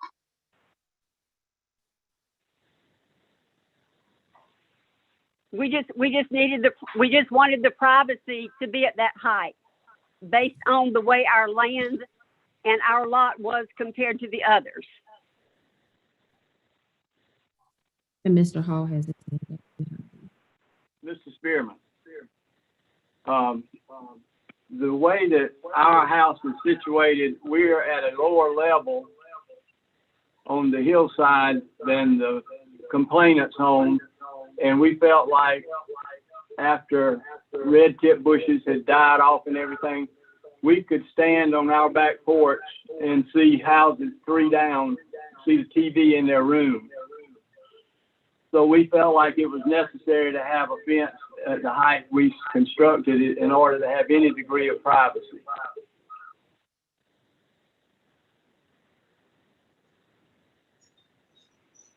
Anything further, sir? No, sir. Well, can I say something? Yes, ma'am. This was not an intentional putting it at 8 feet to go against what your zoning restrictions are. We were not aware that there was a zoning restriction of 7 foot. We'd have put it at 7 foot. And it would have been fine. We just needed that extra. We just wanted 8 foot as opposed to 6 or 10 to get the degree of privacy that we felt like we would like to have. Ma'am, how big is your lot? About 3/4 of an acre. How far is the fence in the rear yard? How far is it from your swimming pool? Probably 40 or 50. Well, probably about 30 yards.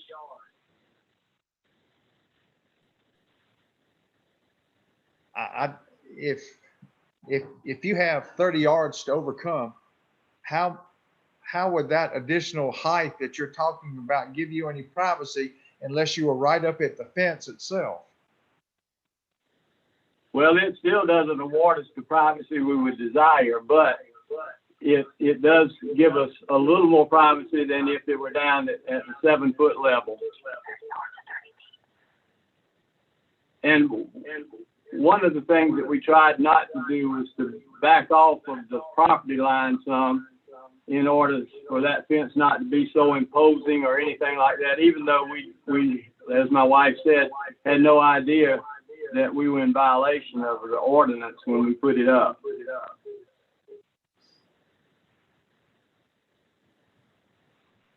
Madam Chair, that's all I have for now. Thank you. Thank you. Mr. McLeese? Mr. and Mrs. Hall, thank y'all for your testimony. Did y'all go through any other processes before submitting it to the Board of Zoning and Appeals or before having the fence built? Say like an HOA or anything like that? No, sir, we do not have one.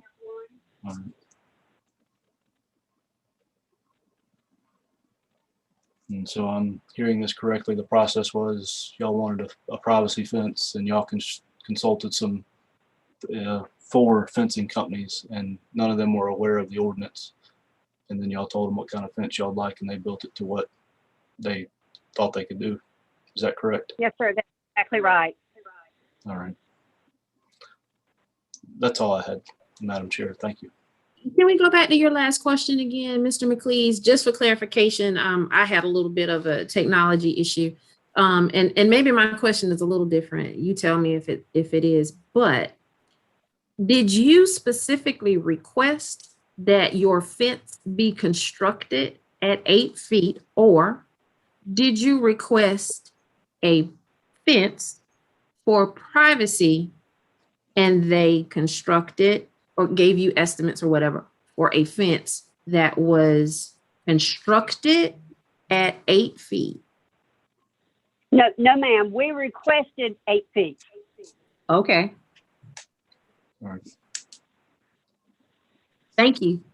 I don't have any other questions right now. We might have a question or two for you in just a second, but with your phone, mute your line just for a second, just so in case there's a little feedback. But you'll come back off mute from your phone, not from your Yes, computer.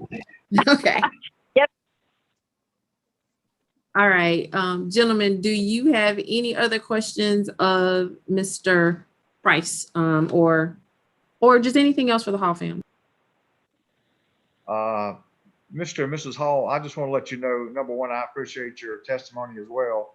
And I had some issues at the beginning of our meeting as well. So it happens to the best of us. And thank you for your perseverance and staying with us.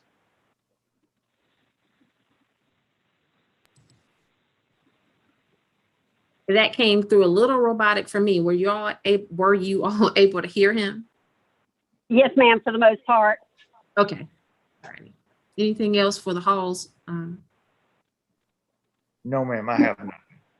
Okay. Anything for Mr. Price? No, ma'am. Okay. Mr. Price.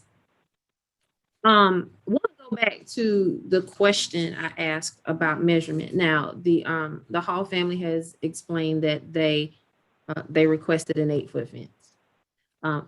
Please again help me understand. This has nothing to do with a complaint. If we're looking at the land development code, if we're looking at the staff that go out and make these measurements, please tell me how the fence is measured.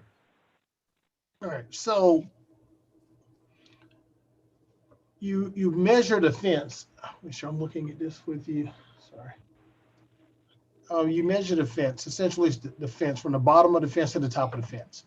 Right? And in some cases, some people will actually maybe put a trench down and put the fence in the ground, so that actually makes it lower. But if that's not the case, then you have an 8-foot fence.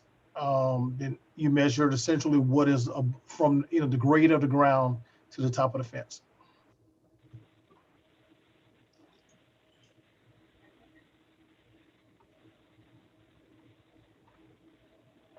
Going into some hypotheticals because I don't do landscaping. Outside generally is where I go to get in my car. But if you are out doing this inspection, you said the grade of the ground. Now, the fence could sit here or it could sit here on the ground. So you're telling me you're measuring from here or you're measuring from here?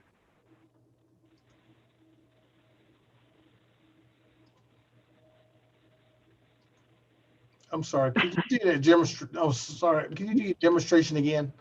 Yeah, I can. This is the ground. I don't know if you need like a background. No, go ahead. This is the pencil is the ground. My hand is the bottom of the fence. Where are you measuring? We're going to measure from the ground. Yeah, so if it's Okay. on a slope, means it needs to be taller, right? Or Right. no? Okay. I'm really just trying to get at the 8 feet. So, let's say I buy a fence or procure someone to install a fence for me. Maybe putting it on the ground is a detriment to the integrity of the fence. Maybe putting it, subsurface is without some type of liner to protect it from weathering. I'm just trying to figure out just the 8 feet. The applicant has indicated they requested an 8-foot fence. That means either if it was constructed with 8-foot slats, or it could have been constructed with 10-foot slats and some of them subsurface. I'm just trying to get at the process of measuring the height of the fence. That's all. Are we allowed to speak? Not yet. Okay. All Right, so typically when you go on out, But you said the grade of the ground, just to go back. right, that's what I'm saying. So typically when you go out, you're gonna measure from the grade of the ground. But you're right, and there are some scenarios where you say, you know what, I don't want it on the ground, I'm gonna move it up. So essentially, from that case, if you decide to move it, let's say half a foot, maybe, you know, 3 or 4 inches above the ground because you didn't want it, you're still measuring from the grade of the ground to the top. And so that's probably going to increase the overall height of the fence. So it's not just the individual slats that you may be looking at. We're going from the grade of the ground to the top of the fence. And if that exceeds 7 feet, then there's a violation. If it doesn't, you have a fence that's in compliance. Please indulge me, and I thank you for all these years of patience with me. If I'm landscaping around the base of my fence, I've got a mound of whatever and some nice flowering beds nearby. Where are you measuring? The soil? Yes. So Measuring the ground. The ground or the top of the soil that might be for my bed. We're going to the ground, not necessarily where you're right. I mean, you could have some case you kind of create a small berm, per se. We're going to go really more to the average grade of the ground, not necessarily where that berm has exceeded. Madam Chair, may I interject something? Yeah.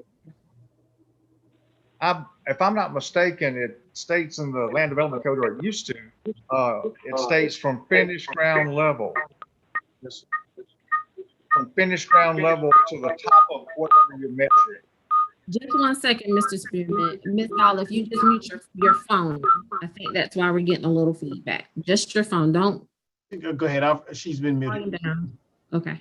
Well, no, her computer, yeah, I see it muted now. Okay, go ahead, Mr. Spearman. Is that correct, Mr. Pryor? I know. It starts from finished ground level, is that correct? Yeah, I'm aware of that section, but that was in a previous code. Is not specific in our current code. Well, my code hadn't been updated then.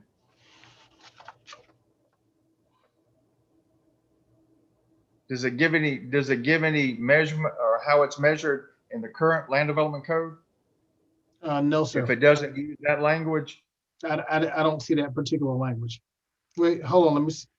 No, I'm sorry. It is not in that language. That language is not within our code. All right. I didn't quite understand what you said. A little bit of. To answer your question, no, sir. Yes, sir. That is not in our code as you previously referenced. I believe as you stated before, what you were referencing may have been in another code, but under this current code, I did not see it. Yeah. So, okay, so it doesn't say finished ground level. Does it give any indication in that current code of the measurement from where you start to where you end? No, sir, I don't see that anywhere. I can go back through our code again, but I don't see the section. So it doesn't give any guidance then? No, sir.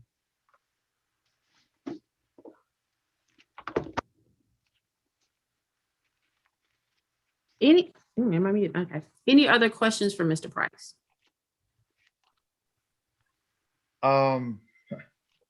Madam Chair, if I may. You may. I would like to make a motion that we defer this case until we can get a specific measurement from ground level to the top of the fence.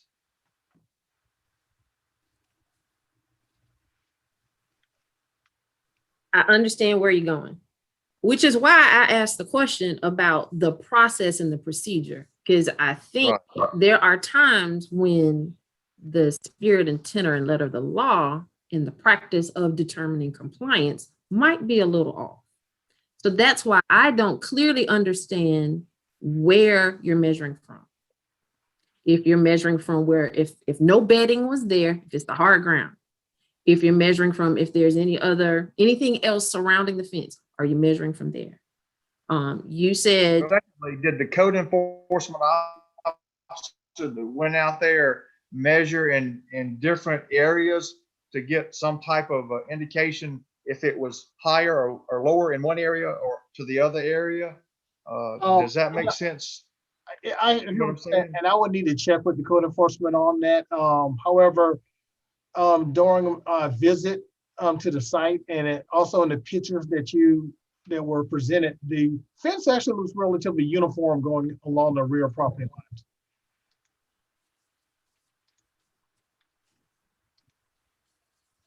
Sorry if I'm making noise. State that last sentence again, Mr. I was saying that the fence, based on, if you look at some of the pictures that were provided, Right. that the fence does seem to be relatively uniform in height. And it's right there at the ground. Is that correct? Yeah, as you can see, yes, sir. It appears to be. Yes, sir. You know, that's what I was saying at the beginning of this right here. There is no indication to me how high that fence is unless it's stipulated. And you know, and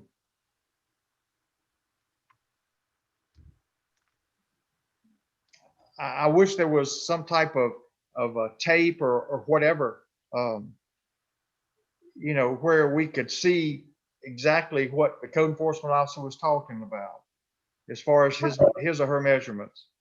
Well, I think just based on the testimony of the applicant, it's established that they had a professional fencing company install a fence that was 8 feet high. I mean, even if, you know, Slats are 8 feet high. well, they said an 8-foot fence. If we go to the code, it just says, and I don't have my binder open. I'm only looking at the packet, and section 26-172B5C says fences and walls shall not exceed 7 feet in height when located in the required side and rear yards, provided, however, retaining walls are excluded from this limitation. So that's why, I mean, so it's established that it's an 8-foot fence. I'm asking, my concern and question is just uniformity. If you came to my yard and I had an 8-foot fence, but I had some type of bedding along the base, or if I had a vendor come in and install an 8-foot fence and a portion of it was underground, then what you'd be measuring is from the ground up. So whether they had an 8-foot fence installed and you measure 8 feet, or they had an 8-foot fence installed and a portion of it is not visible. Either it's not visible because it's subsurface, it's, you know, through landscaping, you just don't see it. That's why I'm trying to understand the measuring. Right, if the fence is Application of the code and what staff do when they go out and make these evaluations. That's really all I'm trying to do. if you go into a fence and let's say they bought a 9-foot fence, I'm just, you know, making up numbers here, but they made a 9-foot fence and you buried 2 feet of it in the ground. You have a 7-foot fence because we're going to measure from the grade to the ground. But if you're going from the grade going up and you go above 7 feet, then there's a violation. I mean, I think it's been pretty much established that the fence is 8 feet. And we aren't saying that any portions of it are in the ground. So we're dealing with, it may be on the ground, but from that area going up to the top of the fence is 8 feet. And again, I think that's been stated numerous times by the applicant.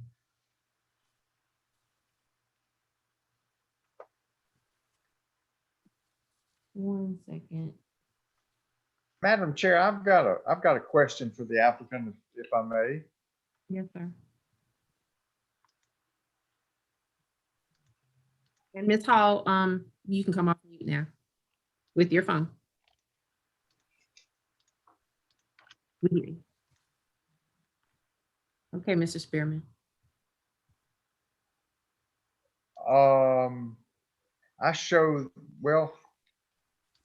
I wanted to hear their answer, but they have their microphone turned off. Is that correct, or is it on? Oh, I'm sorry. I didn't hear your question, so they might not have heard it either. Well, I was waiting for their microphone to. Yeah, your phone is still muted, Ms. There we go. One of the things in our code, it stipulates extraordinary and exceptional conditions. And how do you meet that criteria right there?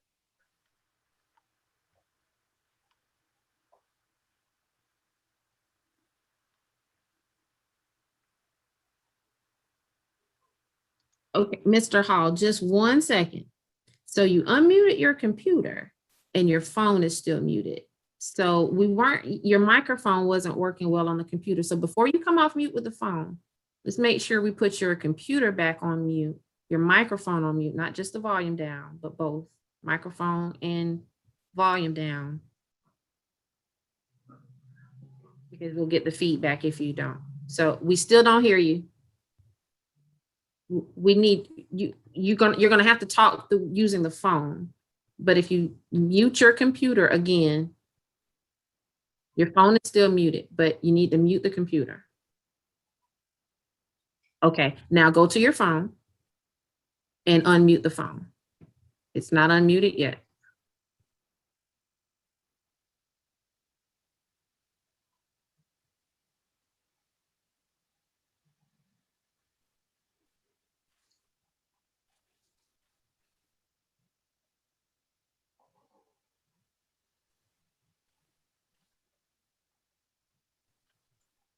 I don't hear you yet. Did you happen to mute using the settings for Zoom? And I don't know what they are. They might be #6, *6. It's different for different services.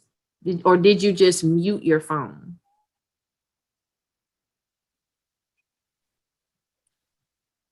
Okay, I still can't hear you. Your line is muted. So if anybody knows Zoom better than I do, and apparently I don't know it well at all, if you know what the keypad options are for unmuting the phone, if it's star or pound something, if you could advise us of such. Madam Chair, you have forgotten more than I'll ever know.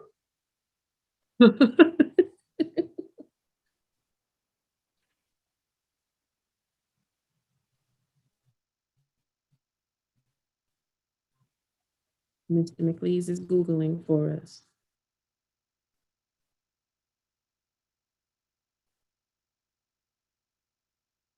Unmute yourself, Jason. We want to hear your thoughts.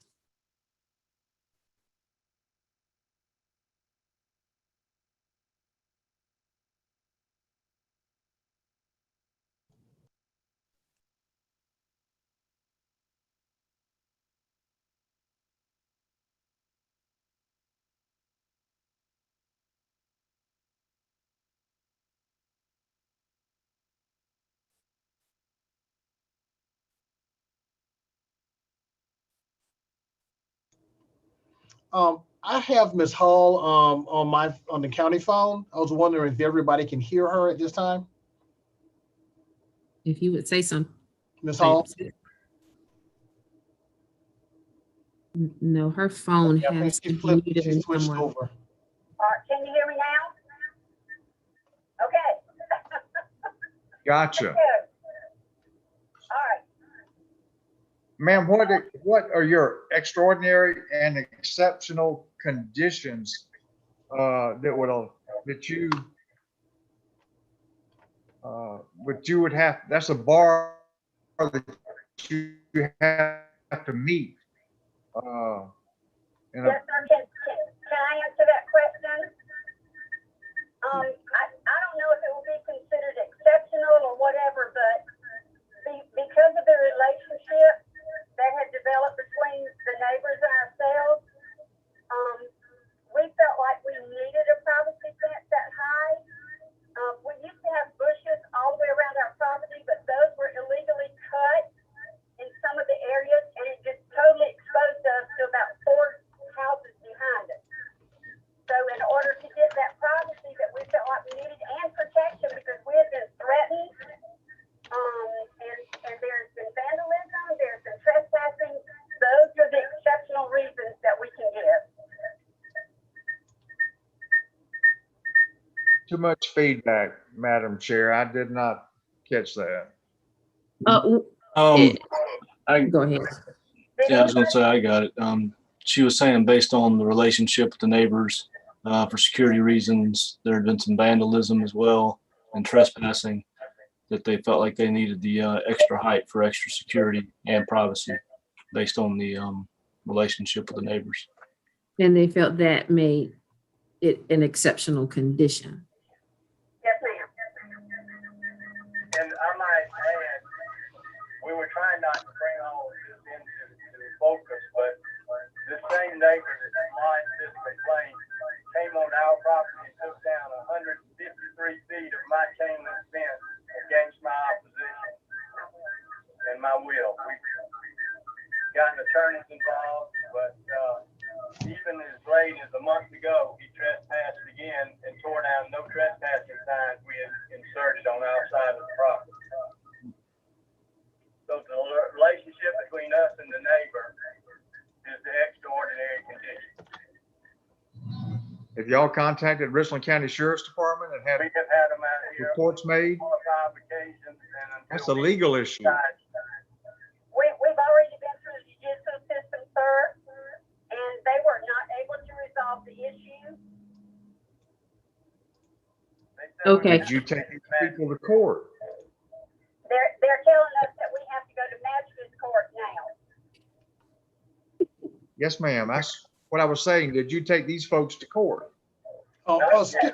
Excuse me, Mr. Spearman, respectfully, Yes, sir. don't believe that this is the reason why the Board of Zoning Appeals is here, to either give legal advice or to get into matters between I'm neighbors. not giving legal advice. I'm just asking. Well, when you ask those questions, somebody could perceive it that way. What you have before you is essentially a request. You have a Mr. request Price, I am before not an you. attorney, and I'm not giving you legal advice in any way, shape, or form, Okay, for the Well, record. so, okay, well, what you have before you is a request to either have a fence that's going to exceed the height allowed by code, and whether there's some conditions present that unfortunately they would not be able to meet it, meet the requirements of our code, conditions present on the property.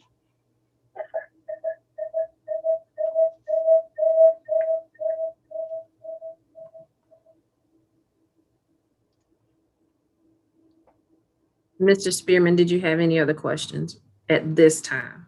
No, ma'am. Thank you. Okay, you're welcome. Miss Hall,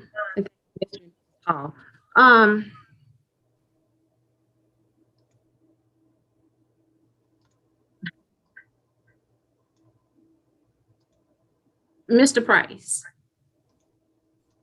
Yes, ma'am. as I'm sorry, I'm fishing for an articulate way to say this. Well, there's not really an ugly way to say it. It's really just how to say what I want to say. I know we can, it is the recommendation of zoning to deny the applicant's request. The Board of Zoning Appeals can make a decision with conditions, correct? Yes, you can. Yes, again, it's just a recommendation from staff. The Board of Zoning Appeals can take whichever actions you feel, pertinent to this request. Whether you want, and you also can attach stipulations to any decision that you make. Okay, and there lies the reason for the questions I've asked. And again, I'll reestablish that the applicant has stated that an 8-foot fence was constructed.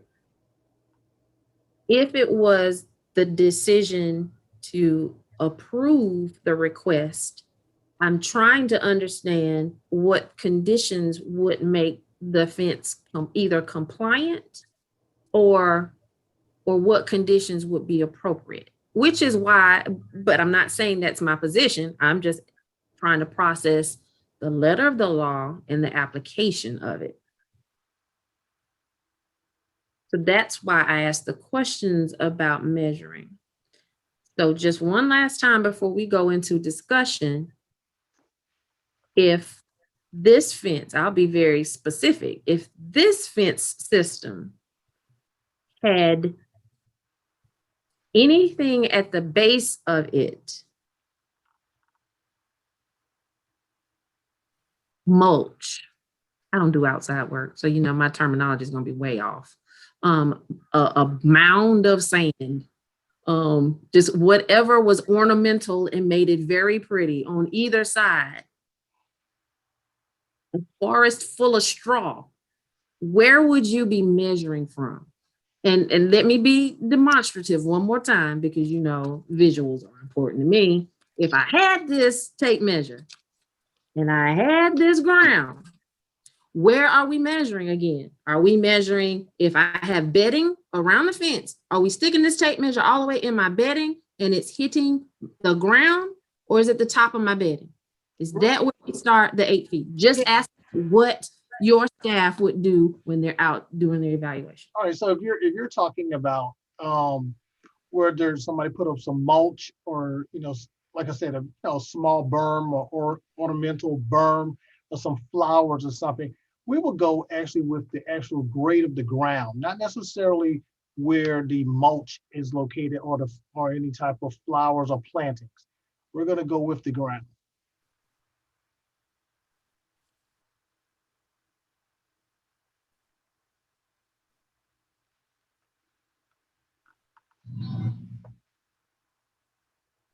Madam Chair, Yes, sir. I would like to, I had a motion on the floor a few minutes ago, and I would like to withdraw that. That was a motion to defer, and so I would like to withdraw that motion, please. Okay. Yes, sir. We will. I don't think that's something we have to vote on because it wasn't seconded. So yes, sir. We will not consider it at this time. Gentlemen, we can, I don't know if I can ask anything else for clarity on my end. So we can move into discussion.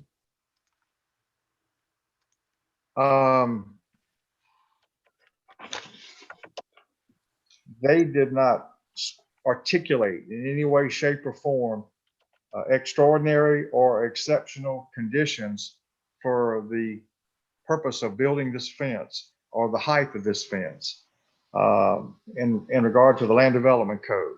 So with them not articulating those specifics,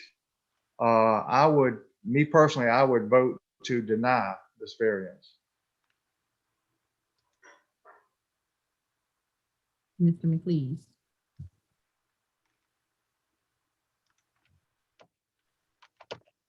I have to agree with Mr. Spearman. I'm finding it difficult to find extenuating circumstances that would not pertain to other residents in the area. So based on that, I would have to second the motion as well. It wasn't a formal motion, but you second the sentiment. So just for clarity. I think there is an extraordinary and exceptional situation surrounding the residents, but I don't necessarily hear from the testimony today that there's anything unique and special about this particular parcel. I'm just saying the same thing Mr. Spearman and Mr. McLeese have already said, but understanding that there is a dilemma at hand that is not something this board can address. We have to address the parcel alone. I also don't hear from the process of measuring the fence to determine it as its status as compliant or non-compliant. I'm not hearing anything that establishes an alternative or inconsistent way of measuring the fence. I think what I'm hearing is you consistently go to the grade. And also because the applicant has indicated that it is an 8-foot fence, I'm in agreement with Mr. Spearman and Mr. McLeese. If that's all that I'm reading facial expressions probably. Real quick, I noticed there was other individuals on the phone call. I know we went into executive session after hearing from Mr. Hall. Did we ask if there was anyone in opposition to this before we moved to our session? I don't think we did. You're correct, we didn't. And Mr. Price, did anyone sign up to speak? Yes, I do have a letter submitted in opposition to the request. I can read that into the record. Yes, sir, thank you. All right, this letter is from Gerald and Julia Tucker at 108 Shelleywood Lane. We are the Tuckers that live next door to the Hall family. We have been living here for 30 years, and we have always respected our neighbors of the Lost Creek subdivision. We take great pride in the beautifications and the value of our property. When the Halls placed their new wooden fence in several months ago, we were and still remain so distressed with the height of their fencing variance. It looks like a junkyard car lot fencing. We felt that the Halls should have checked with zoning board before putting their fence up. As we checked around our neighborhood, we have not seen any other fence that tall. The variance of the Halls wooden fencing height is too tall. We are opposing to the height that it is and would not like to see it become any taller. The Halls also put up a chain link fencing with a cover that goes all the way down the back of their wooden fencing. When people pass by, stop and look at it, they seem to have disbelief or shake their heads, properly glad that they are not their neighbors. We are aware that you can make changes to our property, but when they put us, the Tuckers, worrying about their property value, feeling that it will lower the value of our property. Because of this, the Hall's fencing has caused us a lot of uncalled for stress. Please help us keep the right height guideline of fencing for the Lost Creek subdivision. This is not a commercial zoning area. It is our homes. Respectfully, Gerald and Julia Tucker. And that was the only comment I have. That was on Shelleywood Lane. What was the house number? Theirs was 108 Shelleywood.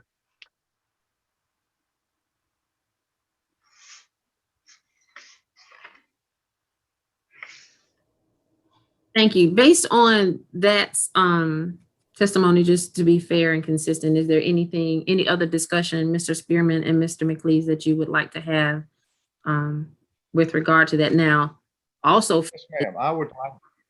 I think we should also give the Halls an opportunity for a rebuttal because they're due that per the rules of order. But so, Mr. Spearman, if you want to reserve that and give them their time for rebuttal. Yes, ma'am. That's correct. Thank you. Okay. Well, we've already got the discussion stage, so we need to make a motion for them to go back and have their rebuttal because you left from hearing into discussion. So just to keep it the way that it should be, shouldn't we take a vote to go back and allow them their rebuttal time? No disrespect to you, ma'am, in any way, shape, or form. Sure. If that's administratively correct, I think we might be able to just go by common consent. If Mr. McLeese wants to nod his head or affirm in some Can I way. just go ahead and make a motion real fast and we put it on the record? Yes, sir, you can do that. Yes, ma'am. I'd like to make a motion that we go out of discussion back to the hearing phase of this particular case, which is case, give me 1 second, which is case ZB 21-003, and allow the Halls to have their 5-minute time to rebuttal anything that I don't know what there is to rebut, but anything to rebut, I guess, the comment that Mr. Price read. Is there a second? I'd like to make that in form of a motion. I'll second the motion. And Mr. Price, will you call for a roll call vote? Derek. Aye. McLeese. Aye. Spearman. Aye. Okay, Mr. and Mrs. Hall, you will have, oh gosh, let me pull my rules of order out. I don't remember how many minutes you get for rebuttal. I think it's 5 minutes at the last. Okay, you have 5 minutes to provide a rebuttal to the letter that was written and read into the record from the Tuckers. I wonder if they can take their phone off mute, or I may have to call them again. Hit *6.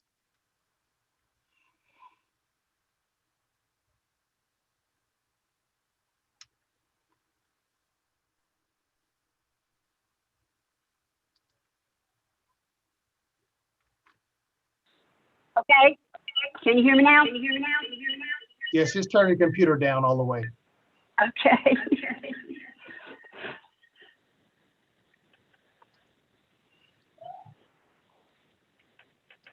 All right, is that okay? Perfect. All right, Yes, are you ma'am, ready? it is. Yes, ma'am. I'm sorry. We're ready. Your 5 minutes starts now. Okay, we do not need to rebut the letter at all. We just want to just say thank you for the opportunity to go through this. My husband didn't want to say anything, but I wanted to just remind you that we were not aware of this zoning restriction, or we would not have put up an 8-foot fence. I do have a problem thinking about a $9,000 fence looking like a junkyard wall or whatever. But that's okay. We actually do have a plan to lower the fence to the 7 feet. So thank you very much, and we appreciate your time. Thank you. Okay, we will move back to discussion, and given the amount of discussion that we've had, if either of you gentlemen would like to present a motion for a decision. Madam Chair, one more question for Mr. Price. Okay. Mr. Price, Yes, sir. has your code enforcement officer given the halls a specific time limit to lower this fence? I'm not sure if he originally gave them, he was trying to work with them about getting the fence into compliance. But once this occurred, and they went to the boards, we put everything on hold until after this process was completed. Upon the approval of the minutes for this case, we would then go back out to the site and essentially work with them about, establishing a time frame in which the fence is to come into compliance. Have you got a time limit that you would agree to, that we can put in? No, sir. I don't believe that. I don't believe that the board at this point would need to really get into the time frame of us bringing this into compliance.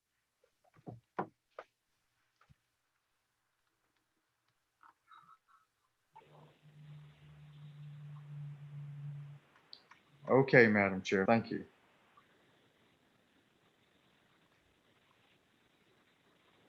I'm tracking, I follow.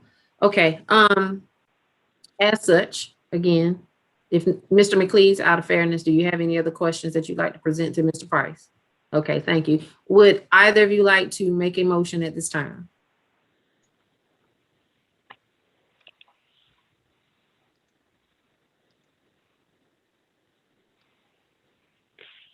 I believe we already have a motion on, I know you went out, but you still have the original motion that was made by Mr. Spearman and seconded by Mr. McLeese for denial of this request. I believe that was talking in the discussion phase of what we were talking about. I'll be more than happy to make a motion. Please restate your motion, and it can validate it again. Thank you, Madam Chair. Motion to deny ZV 21003 because the applicant has failed to articulate any exceptional or extraordinary conditions for this building of this fence.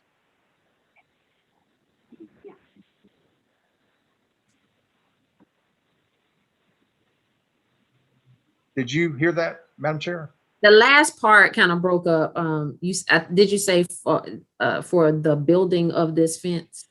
Yes, ma'am. That's correct.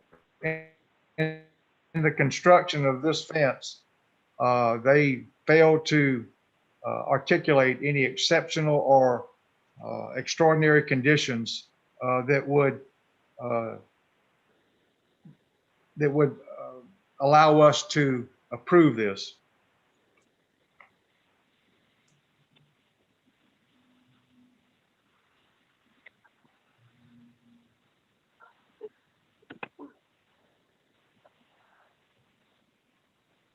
Did my Wi-Fi mess up again, Madam Chair? Mr. McLeese, do you hear me? I do hear you. Did you hear me, Mr. McLeese? I did. Okay, I didn't know if my Wi-Fi was acting up or what. I apologize.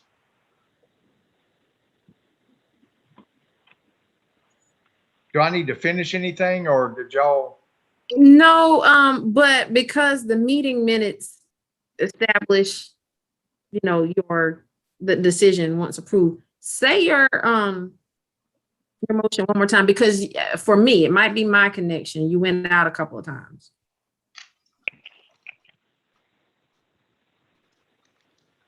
I'd like to deny case ZV 21003 because the applicant failed to provide us or articulate any exceptional or extraordinary conditions. Period.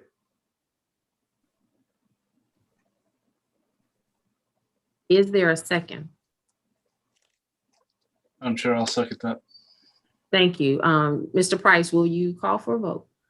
Derek, Aye. Spearman, Aye. McLeese. Aye. Okay, the motion passes. You normally say something after that, Gio. Okay, Mr. and Mrs. Hall, your request has been denied, but please follow up if you have any additional questions or concerns with Mr. Price and his department.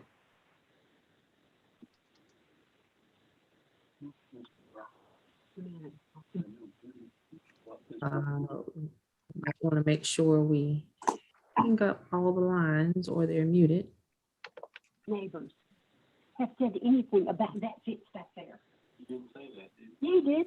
He said they had also put up a fence back at the back. And he said, I'm not quite sure if the Hall family can hear us okay. They're actually, I actually removed them. Okay, thank you. Moving back to the agenda, if I could find it. Okay. Next on the agenda is the election of officers. We do have a quorum and we can follow through with the election of officers. Yes, Madam Chair,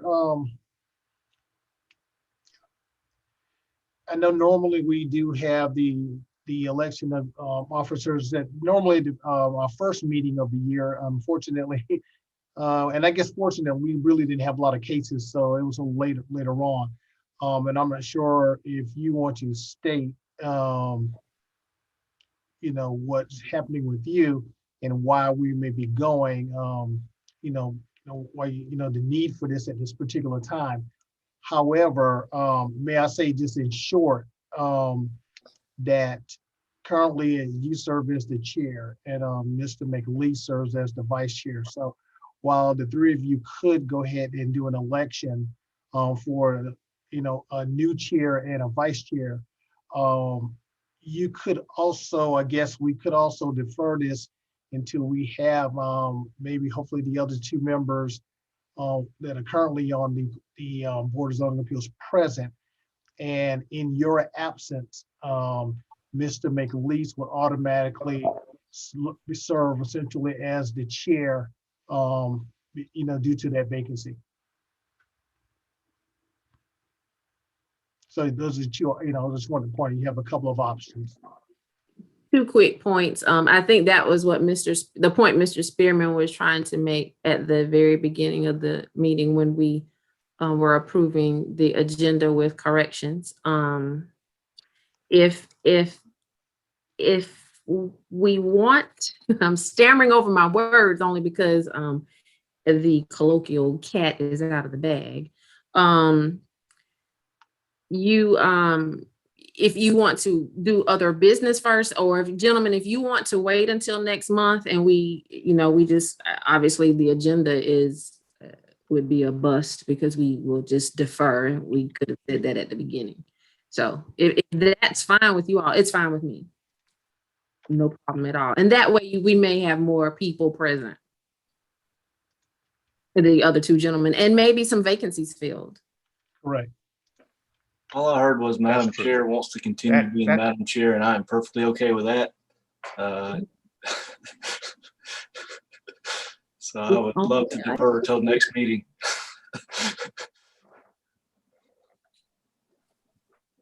Mr. Spearman, are you fine with that as well? Yes, ma'am, that's Okay. correct. Okay, is there a need for a vote on that, Mr. Price? Yes, I think because this should be action to go ahead and defer that until next. I will go ahead and take a vote. Okay, can we get an official motion? Madam Chair, I'd like to make a motion to defer the election of officers until our next appointed meeting. Raise both hands of that and say I doubly second that. Thank you for your motion and your second. Mr. Price, will you call a vote? Okay, Derek, Aye. McLeese, Aye. Spearman. Aye. All right, Thank that you. motion passed. Motion passes. And elections, maybe in consultation with the board, the elections can occur at the next meeting. I wasn't sure if you had anything for next month or not, so. We do have, I think we do have a case for next month. Okay, very good. We will transition to other business. Mr. Spearman, do you have anything? Looks like he froze on my screen.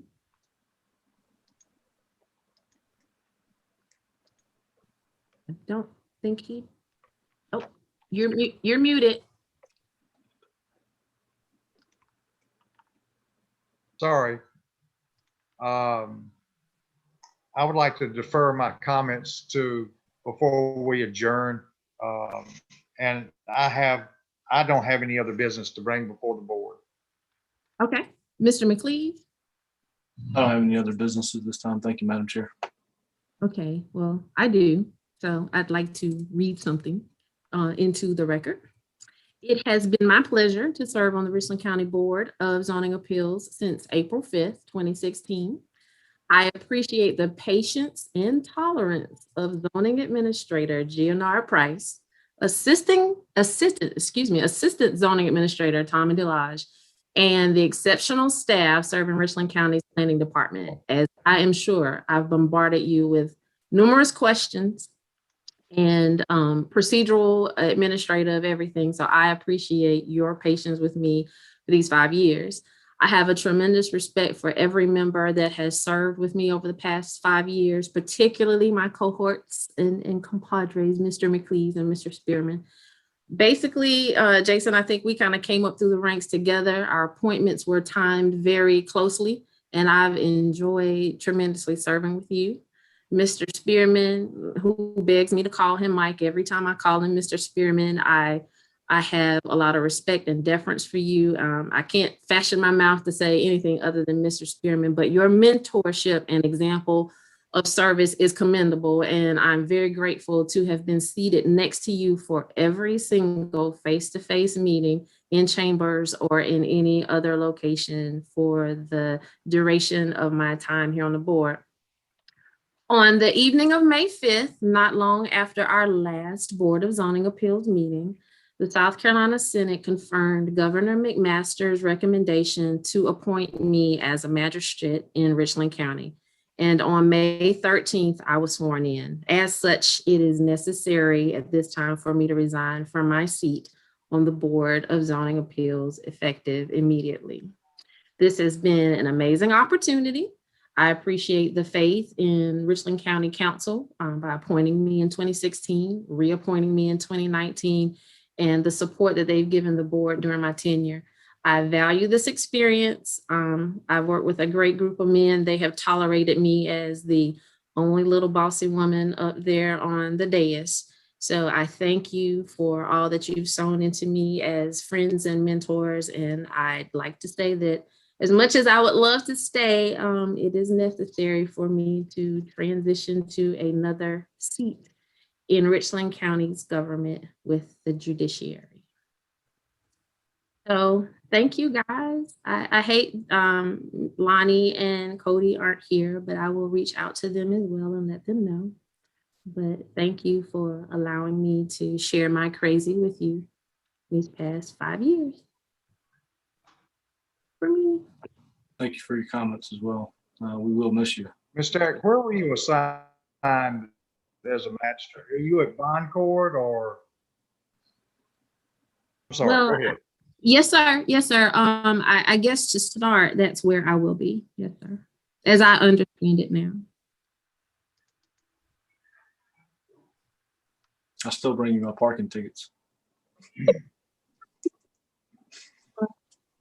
I will always be a resident of Richland County. So if there's some way I can continue to see you in information based on my very interesting career paths, I'm happy to share that with you at any time. But that's all that I have. Mr. Spearman, you mentioned saving some comments for later. Yes, ma'am. I would just like to say thank you to you.